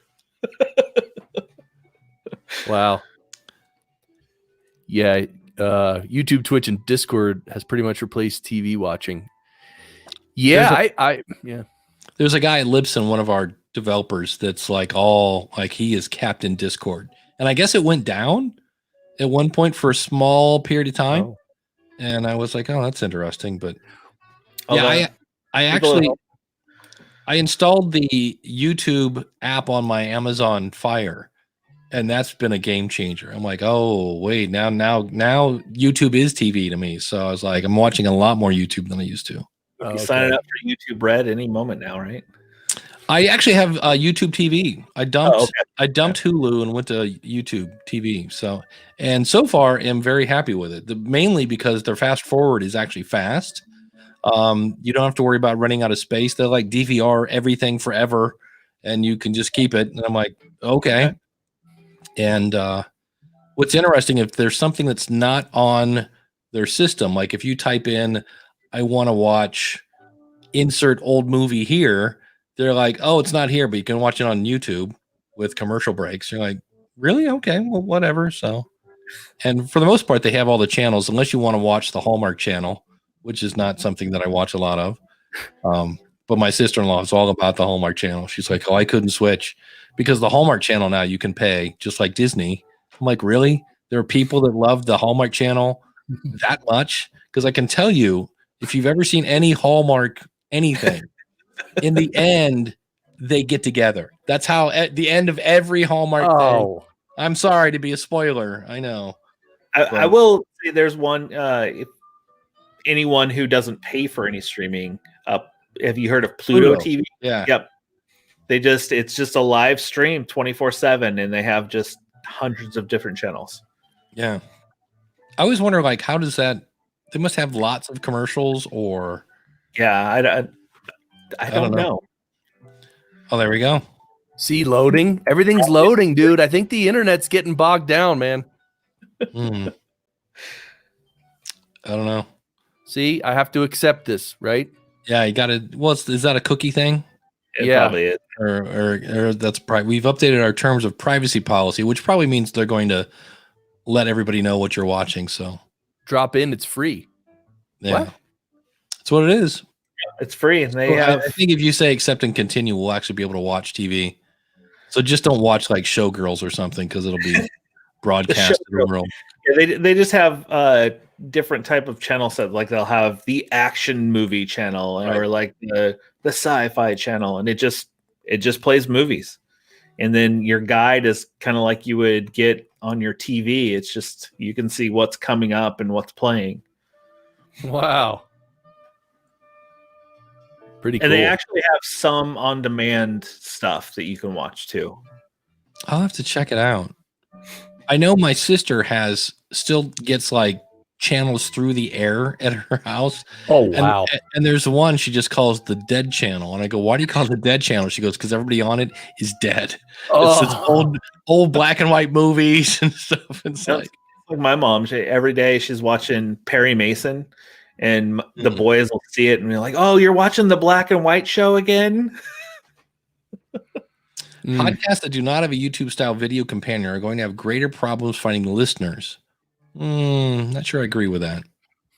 I agree that in the same way that some people like to read and some people like to listen, some people like to watch. So I think you'll get additional. Right. I'm not sure. I don't know. We'll see. I know there are people that have YouTube Red and they'll just put it on because you can have YouTube Red and close your phone and it'll run in the background. So they use it like a podcast app. And then I think it was Troy Heinrichs had somebody contact him because they were hearing impaired and yet like YouTube had transcribed it for them, and they were actually reading the really horrible automated transcripts. They're like, thanks so much for having your podcast transcribed. And he's like, huh? So Yeah, one thing about what American Liberty said is that the having video along with your quote unquote podcast is really good. I mean, you know, because people do like to see the people. So and more, all in all, there's more people watching video than listening to audio only. That'll be true forever. So, you know, there's something there.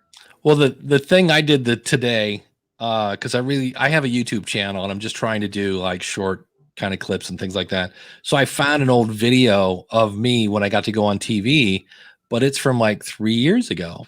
So I put it out, and all these people on my channel are like, dude, man, I know you got an exercise bike. You have dropped some serious weight. I'm like, yeah, actually, that's from 3 years ago. I've actually gained some. I was like, oh, womp. Sorry, that's wrong. I was like, so that was a nice little kick in the pants. Like, way to go, losing weight. I'm like, yeah, that's all. So wait, because you do you'd have a podcast about your weight loss and stuff. So I do. I always say it's a weight loss show, and then some weeks it's a weight found show. Hey, those 5 pounds I lost, they were right there, right behind the Frosty and the Dairy Queen. So, but now that with this, are you going to do an episode about people staying home and hey, now you have more time, stay home? Well, Planet Fitness is streaming at 7:00 Eastern live workouts on their Facebook page, because ain't nobody going to the gym, so they're trying to like, hey, remember us? Don't cancel your membership. So that'll be right, be fun. Yeah. But there's all sorts of things. Today, because I installed my HBO Now app to my Amazon whatever it downstairs. There's a whole, if you go into apps, there's a ton of things. Then one of them was fitness that you can add to your Amazon Fire TV that I'm like, I might have to look at that. So interesting. There you go. Yeah. Then we set up a video camera so we can see Dave Jackson in his living room, like doing push-ups and crunches. And that's it. I took one picture once of me at, I think it was Podcast Movement. I'd gone to the gym. Yeah. And, or no, it was San Francisco. And I was at the hotel. I was on the road. And so I went to the gym and just got all sweaty and took a picture. And later I looked at that. I'm like, I don't know what inspired me to think a hot mess Dave Jackson photo is what people wanted to see. I was like, no. It's like, look at me. I sweat, and I look like I smell bad in this picture. So I was like, don't do that. Just please don't do that. Yeah. So, hey, that's actually the guy from Apple. Do it again. Don't do that. Just please don't do that. Don't do that. No, what you should do, Dave, this is what all right. Everyone always wants great advice. I'm going to give you some great advice right now, Dave Jackson. All right. Here's what you do. In your living room or wherever, you set up a camera and you set up so you get ready to do push-ups and sit-ups and all this stuff. And then what you do is you kind of like take bets. So like the people can bet on you. Can you do more than 35 push-ups right now? People will put money down, and then you know what I'm saying, bro? That's right. Gambling is the answer. That's it. That's right. If I can do more than 35, you have to go to buymeacoffee.com and whatever, become a patron. Something depending on what tier you sign up for, I will do more. Right. Yeah, or start a website like Gambling on Dave, and then just make it like one of those. What is that gambling website? The big one? Oh, what that one? Whatever that is. Yeah, I know the one you're thinking of. Yeah, that. But Gambling on Dave .com. Isn't it something Kings? Oh yeah, DraftKings. Yeah. So Dave Kings. Yeah. Dave Kings. Yeah. Can Dave run around the block 6 times without puking? Because there's nothing more entertaining than that. They did bring back The Biggest Loser. Because America said, look, we miss the good old days when we could watch fat people exercise until they puke. And they're like, all right, we're bringing it back. And I love the fact that they said, no, this year it's going to be different. And then you watch it like it's not different. The only thing they do is when they send you home now, you have a year at Planet Fitness, you have a nutritionist and like some sort of therapist person. But I was like, well, really, the Planet Fitness thing is just another commercial, so another plug. I was like, so we'll see. But people are still exercising till they vomit, and that is still. I mean, I'm sorry, that's a party. You know, you're just like that. That's some good entertainment right there. I mean, start the music, and here we go. We're off to go. Just ralphing. Someone played a clip of these two guys that I don't know what they were drinking, but they were literally just sitting there, just puking on themselves and each other. It was weird, dude. I was like, what? But you probably watched it to the end. You were like, I can't turn. No, it it was only off. like 3-second clip. No, it might have been on Nick DiPaolo's show, which, by the way, as American Liberty's talking about, is a video show, even though he calls it a podcast. He says, as big money makes its advancements into the medium, they will have the Howard Stern, Joe Rogan style video with it. Yes, ability to offer various interaction paths will be key. Yeah, there's a lot of new podcasters that are incorporating video for sure. And without true podcast recommendation discovery algorithm working for the little guys too, times will just get tougher. Yeah, I mean, possibly if you're going for big numbers, but one thing that I love most about podcasting is that you can use a podcast.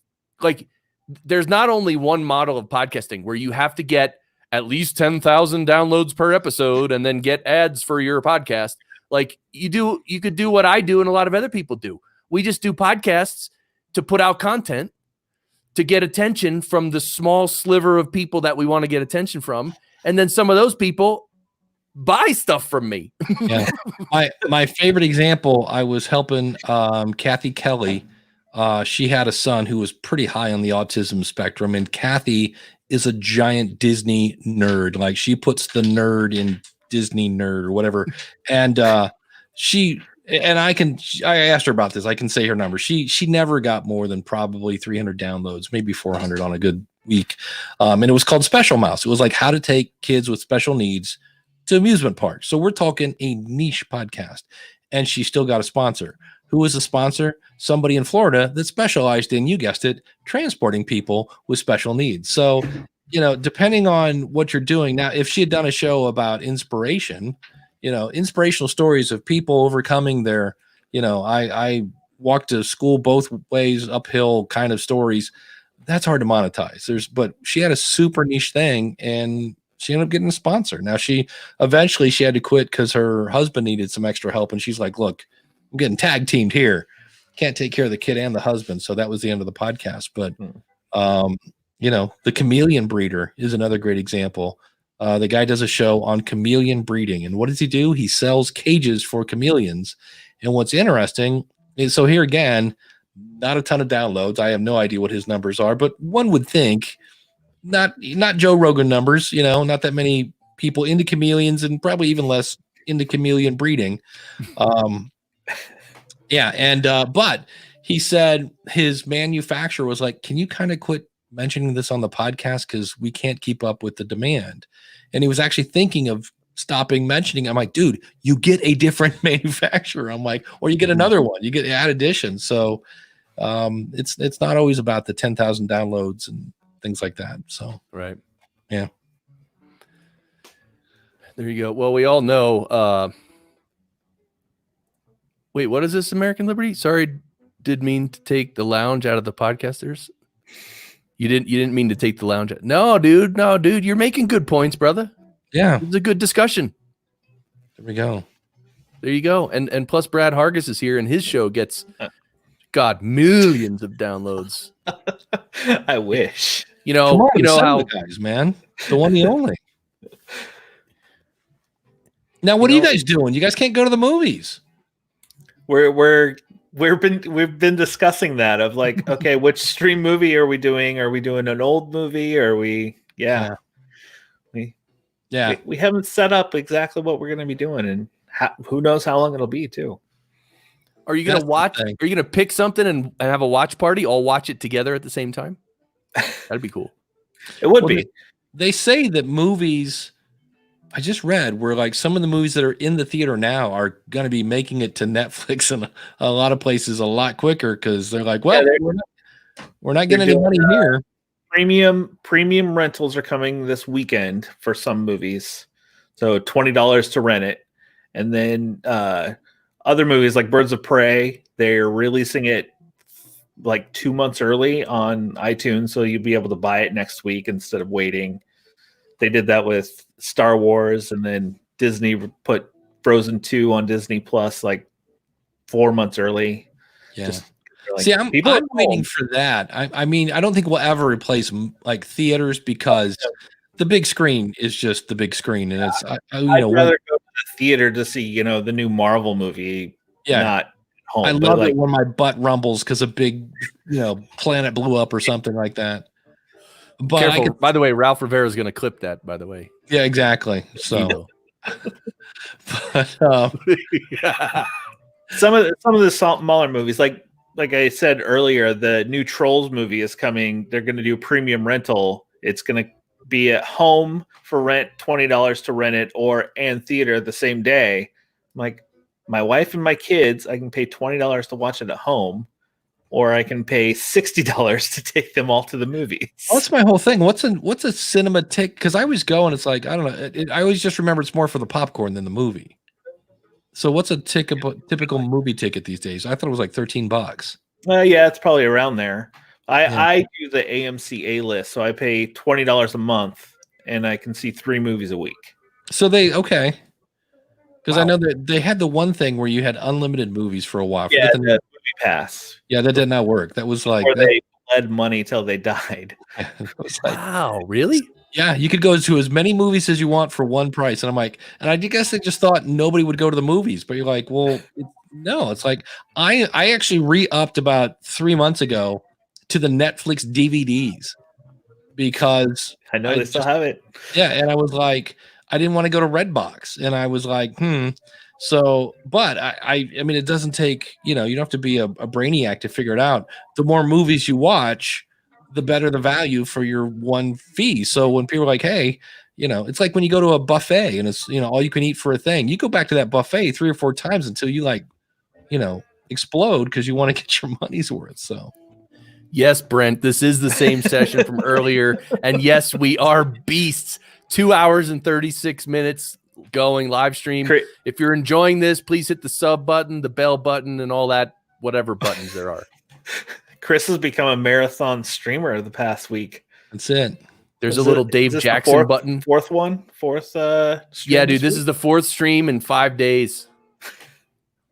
And 2 days ago we went over 3 hours. So Well, it's funny you're doing this because I thought about this. I'm like, we need to have Nick Suberling and from Ivy Envy, Corey Finneran used to do a thing, and I don't think it was public, but they called it Podcasters Group Therapy. And we would just all get on and just bitch and moan and complain and talk about stuff. And I was like, we need to bring back a public version of Podcasters Group Therapy where we could all just get along and go, I don't know, man. What are we going to do? I don't know. We're all in it together. We'll figure it out. Earlier, our Cincinnati podcast meetup was supposed to be today. Yeah. But obviously we canceled it. So instead we just turned it to a virtual one and just Yeah. connected and just chatted for an hour. Yeah. see, this is what happens on the stream. Now we got 5 or 6 people here. So welcome Yeah. to the stream, everybody. And by the way, Brent, what are faux crab legs? Like, I know faux Plastic? crab, but I didn't know they made faux crab legs. dude, anyway, like, see, that's a thing Dave could do on his gambling show is, hey, can I eat 8 faux crab legs or 12 or more? That's What's it. the over under? That's right. I'm sorry. Wait. Oh, Glenn the Geek's here. Glenn has some advice for this part of the stream. Don't be boring. Okay. So we'll try, Glenn. Thanks for stopping by. All right. So you just rename your building a better Dave to betting a better That's Dave. right. That's it. Yeah, we should do that. We should be like you should start like. Go ahead. That is the dumbest show. I shouldn't say that. I've said this before, and I've offended my listeners. They're like, dude, I like that show. Would you please quit telling people how bad it sucks? But it's weird. It's just me talking about my life.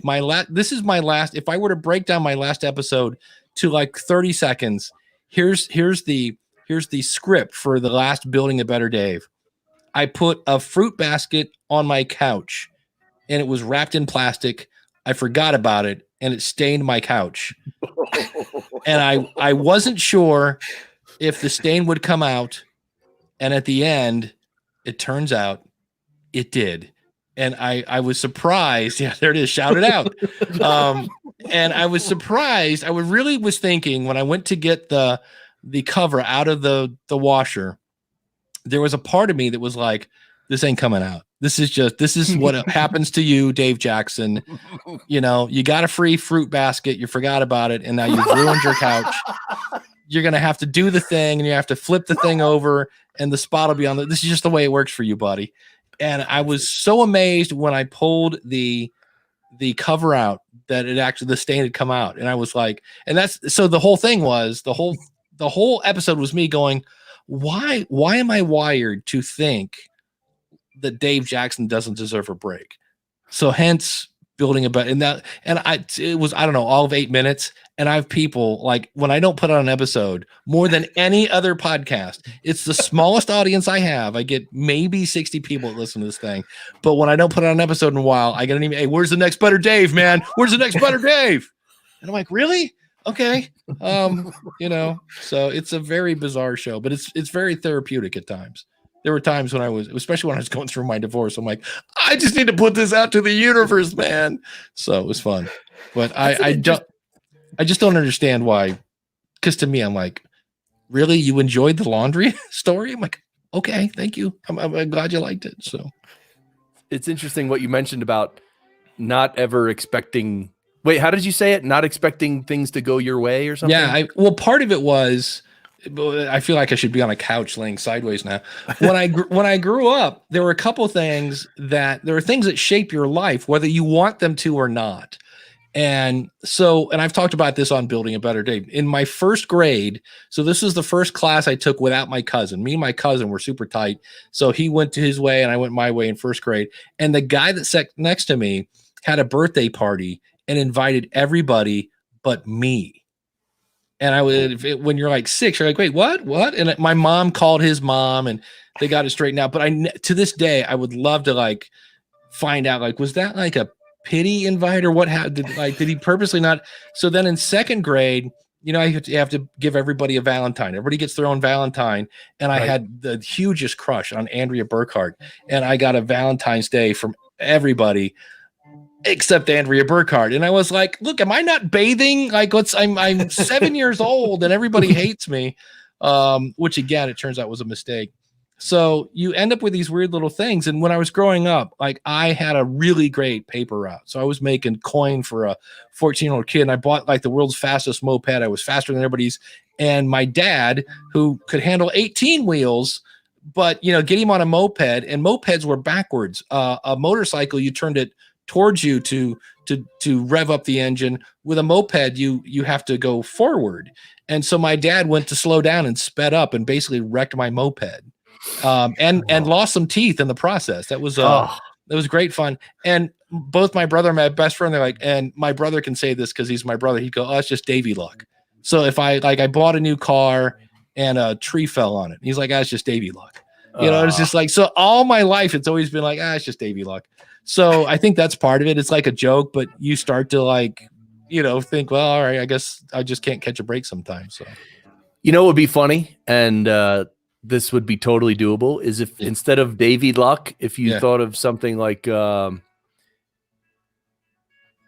can't think of like Davy Grace. Like if you started to notice the things that are beautiful and that are coming to you from the universe, like that's it. There's a bazillion, right? Oh, the 5-minute journal. Are you familiar with the 5-minute journal? Oh, 5-minute journal. So. Oh, it's great. It's a great little app. You start off the day. Let me find it here. And you start off the day and it says, so if I click on it, it says, okay, you start off the day with gratitude. So like, here are 3 things I'm grateful for. So a lot of times it's like heat, you know, a roof, you know, whatever it is. And then you pick 3 things that you want to do for the day. And at the end of the day, it reminds you again, you go, okay, here's what I did today. And then what was one thing that could have made today better? So it's a whole like gratitude, kind of gets you focused on where you want to go. And it's a cool little app that just kind of gets you focused. And there are times when you just don't, you know, you don't realize all the good stuff that's going on. There's a great book called Storyworthy by a guy named Matthew Dix, and he does a thing called Homework for Life. And it's just little like if you had to tell a story about your day today, you know, what was the one thing that would kind of maybe not maybe a huge story, but like what was story worthy, you know? And sometimes it's like, you know, I was surprised that, you know, I watched a thing and I didn't think it was going to get to stand out, but it did. And then it's like that somehow is I could use that into an antidote of something or something like that. So affirmations. Yeah. Brett says in the chat room, the app for affirmations, this one's awesome. Is called Think Up. And what's cool about it is you can record yourself saying your own affirmations, and then it puts this cool music here. Let's see what mine, this will probably be really embarrassing. This will be great.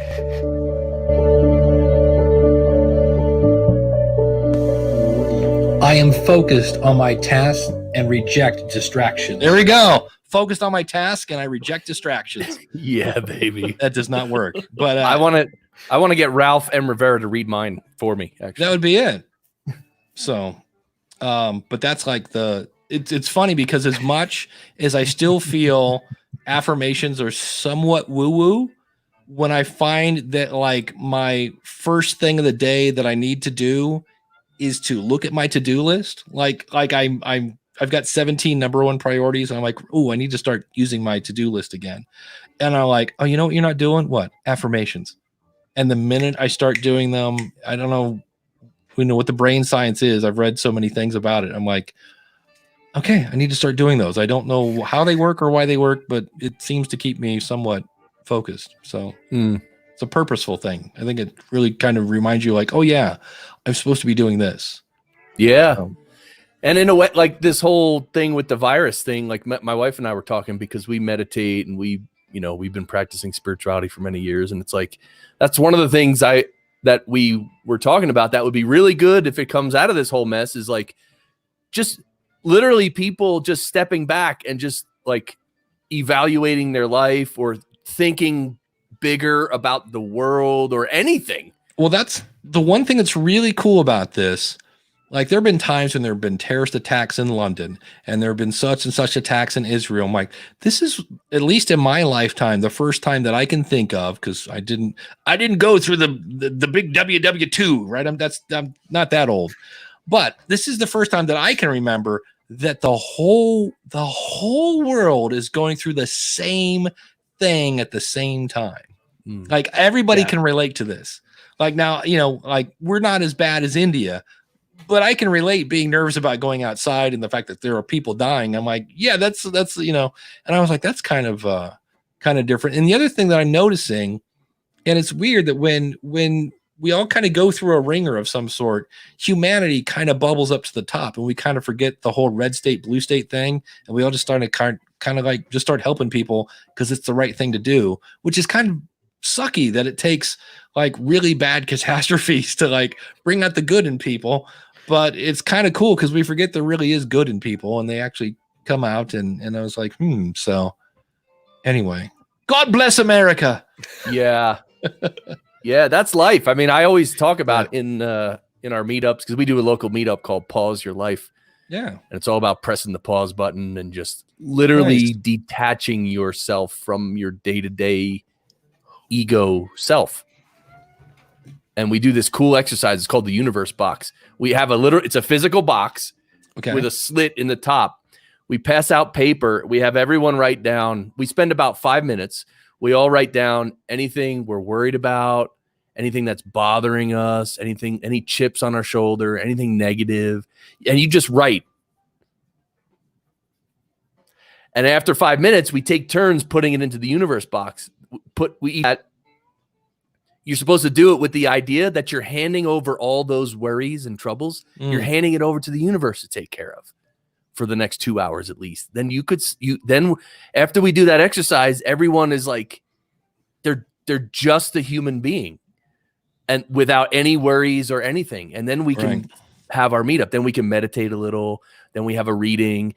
It's like magic, dude. It's unbelievable what that kind of thing does to you because you detach from that everyday ego, and that is the true beauty of being human. Actually, that's what we have that animals don't have. The Right. ability to, our consciousness is so cosmic that there's a whole world to explore, but we never even explore it because we're so worried about our ego and today and eating and all this. And when we step away from that, we then enable ourselves to probably handle that mess when it comes back at us. If I go back to my days of when I was a copier technician, if you were up against a really like a copier that just did not want to get fixed, and we would there was like a guy that would come out. He was like, "Oh, send Rick. Rick fixes everything." And Rick would come out, and if he got stuck, he's like, "All right, I need a cigarette." And I'm like, he goes, "You smoke?" He goes, "Oh, you should." And I'm like, "Wait, what?" And he goes, "Yeah." He goes, "Watch." He goes, "I'm going to go out. I'm going to relax. I'm going to have a cigarette." He goes, "I'm going to come in with a set of fresh eyes, and I'm probably going to figure out what's wrong with this thing." And that's what it was. It was like because you start to get like, and this is that, and you start the more stressed out you get, the shallower you breathe and your heartbeat and all that other stuff. So when you put that stuff in the universe box and you kind of just put it down for a second, your whole body just kind of goes, let's just put that down for a bit. And then, if it comes back, then you're like, all right, I'm a little rested up now. Maybe I can come at this from a different angle or whatever. So that's pretty cool, man. Yeah. And like, it's the same concept. Well, same as what you just told, taking a break from fixing a copier machine. I mean, I don't know how you guys feel when you take a shower, but when I take a shower, I just get all these ideas and I'm like, holy crap, I got to do this. It's unbelievable. You know why is that? Shower? You're supposed to shower during quarantine? Here's That's the thing. what I forgot to do. Here, I don't have it with me right now, but I used to get all sorts of ideas. I've kind of ruined that. I now listen to podcasts in the shower. I have a waterproof wireless speaker. Cool. But it's funny you say that. I should probably quit doing that because number one, your phone's not in the shower, so you're not distracted. You're not thinking about it. You're not getting to, here's another ding, ding, ding, So you do that, and then you're relaxed because you're just, the hot water and everything. You're just like, and I'm with you, man. I get some of the best ideas when I'm in the shower. So, and then you're, and then it's just a matter of like, how do I write this down? I need a waterproof pen and a whiteboard in the shower. Yeah. I mean, how many times I've been in the shower and like, I'll think of a cool idea, like either a video to make for PES or some really cool idea, like legitimately cool. And I'll be like, it'll be at the beginning of my shower and I'll be like, all right, I got to try to remember this all the way through my shower. And like, sometimes I do, but sometimes I don't. Whatever. Because usually if that's me in the car, I will record the idea into my phone to keep it. So Brad, do you have any shower reflections? My reflections honestly come more when I'm laying in bed right before I fall asleep. Those are and the then worst. when I wake up, it's I gone. forget what it is. Yeah, I learned that with music. I'll suddenly I'd hear this like, I'm like, oh, that's a cool riff. That would be, and I'm like, I'm pretty sure that's in G. And I'd sing it to myself 500 times. All right, it's in your brain. And then you'd fall asleep. You wake up like, what was it again? I have no idea. Yeah. And that's when I started singing stuff. And I still have things in my Evernote. And I'm like, what is this? You click it and it's me going, and I'm like, what? Some song idea. So that'd be great. Hey, one of the things, Dave, tell me if this is, well, I know it's stupid, but maybe you could tell me how stupid it is. I thought for the lounge, it'd be cool to have someone who plays an instrument join us in the lounge and just kind of play in the background. Like while we're, oh, here he goes. Oh, geez. See, you ask and you shall receive. Do we want like loungy music? That's way to close it out. I'm just praying this is in tune. Do we want like jazzy lounge music? But like the cool thing is like because you're a real guitar player, really good guitar player. Like if you just were to sit there and play stuff, oh yeah, baby. Welcome to the lounge, everybody. Happy you're here. We're coming up on hour 3. Brad Hargis here. We're going on 3 hours. I don't know if we're going to make the 4-hour marathon stream, but that's awesome. Thank you, Dave. You're welcome. Guitar at the ready. Of course, he's a guitar player. Well, it's my therapy. So when you get the person that's like, you know, and you tell them whatever you do, don't do this, and then they do that, and you're like, okay, I'm going to kill somebody, and then you're like, okay, I'm okay now. Oh, it's okay. All you need is a little D11 in your life, you know, and then you go to the whatever the heck this is. And like jazz chords make everything better. So, and those are the only four jazz chords I know. So. Did you ever hear Tool cover "No Quarter" by Zeppelin? I will have to check that out, dude. It's a different animal.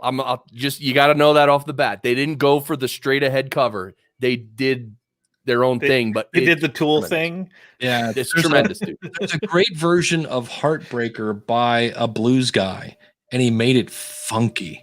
And he added one because like Heartbreaker's like, and all he did was go like he added like three little, and it's more like and I was like, ooh, I'm like, this is a cover, but completely different than the other. And yeah, so, and I've always wanted to be in a band to do that song. I'm like, someday I'm going to play that. But now I try to join a band. They're like, why is Grandpa trying to join oh God, is that the worst? They're like, looking for a guitar player to play rock and blues. I'm like, that's me. And they're like, hold Don't miss a moment. Oh, sorry. That's what? No, I'm bringing up. I'm bringing up the No Quarter cover because signing up for Disney Plus. Yeah, Matthias in the chat room says Joe Bonamassa. I got to interview because of my podcast. I got to interview Joe Bonamassa when he was up and coming. He was not Joe Bonamassa yet. He was in a band called Bloodline, which had kids from their parents were in the Doors and the Doobie Brothers. And I knew him because he's a killer guitar player. And somewhere in my phone, I have Joe Bonamassa's cell phone number somewhere. But is this Tool? Yeah, this is the Tool cover. I think because there are people on YouTube who are doing reactions to this song. So and Tool's not a blocker. So I think we can actually probably hear this. Can we say that I'm personally confused by the whole reaction video? Really? I want to do reaction videos to reaction videos. I think people do that. So when somebody goes, no, those are the lame ones, dude. I can just go like this. Yeah, dude, those. You know, and they're watching they're watching Steve Ray Vaughan. He like tunes up, and they're like, "This is the best guitar player in the world." I'm like, he's tuning his guitar. He hasn't done anything yet. I'm sorry, I'm over Tool. Those kinds of people are lame, dude.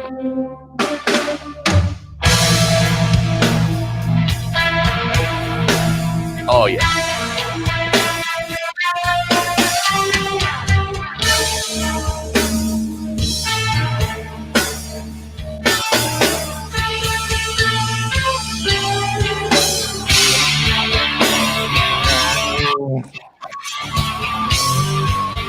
Anyway, we don't, I don't know if we want to do a full reaction.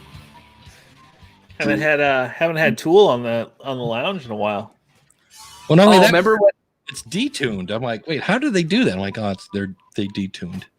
You know what we did, Dave Jackson? Which I don't know if you were. I don't think you were here for that. But Tool has a song on their new album. It's the last song. It's called Tempest, and it's a little over 16 minutes long. Such a great song.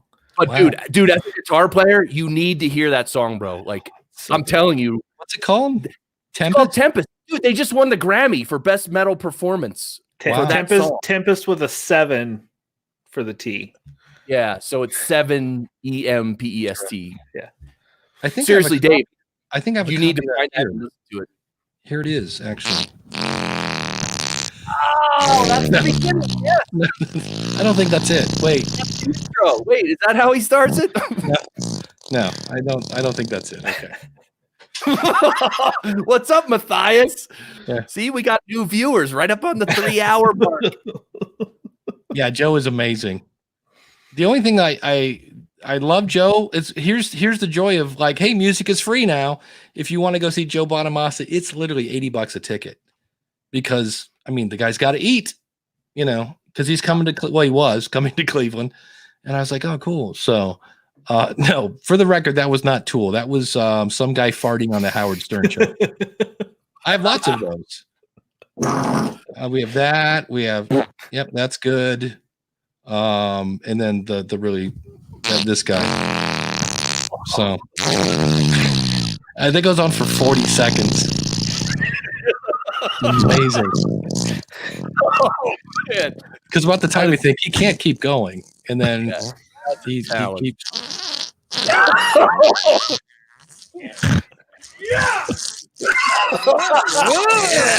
Wow. Yes. Wow. He's relaxed. Yeah.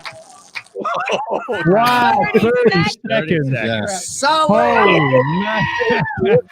Yeah. So that is not Tool, for the record. Oh, dude, we should react. We should listen to that whole Tool. I would be up for that. I mean, I'm always up for listening. Have a to Tool that, party. yeah, like just listen to Tempest again, or even No Quarter. I'd be happy listening to that. See, that's a song they don't play on the radio. I mean, they do every now and then, but don't get me going on radio. Every time I turn it on, it's like, oh, let me guess, Eddie Money, 2 Tickets to Paradise. Shocking. You shook me all night long. Yeah, I need to hear that one more time. AC, Back in Black is such a great album, but I've heard every song on that album more than I ever need to ever again. Double Dog dare to do that for Tempest to see if you can gain or lose fear. No, that's all right. Brown has become the theme color of the lounge tonight. That's the comment of the stream right there. There you go. Screenshot that. It was all fine till Dave showed up with this fart machine. I sent everybody away. Dave starts farting on the stream. That's it. So, I am going to call it a night, being that it's midnight here in the lovely state of Ohio.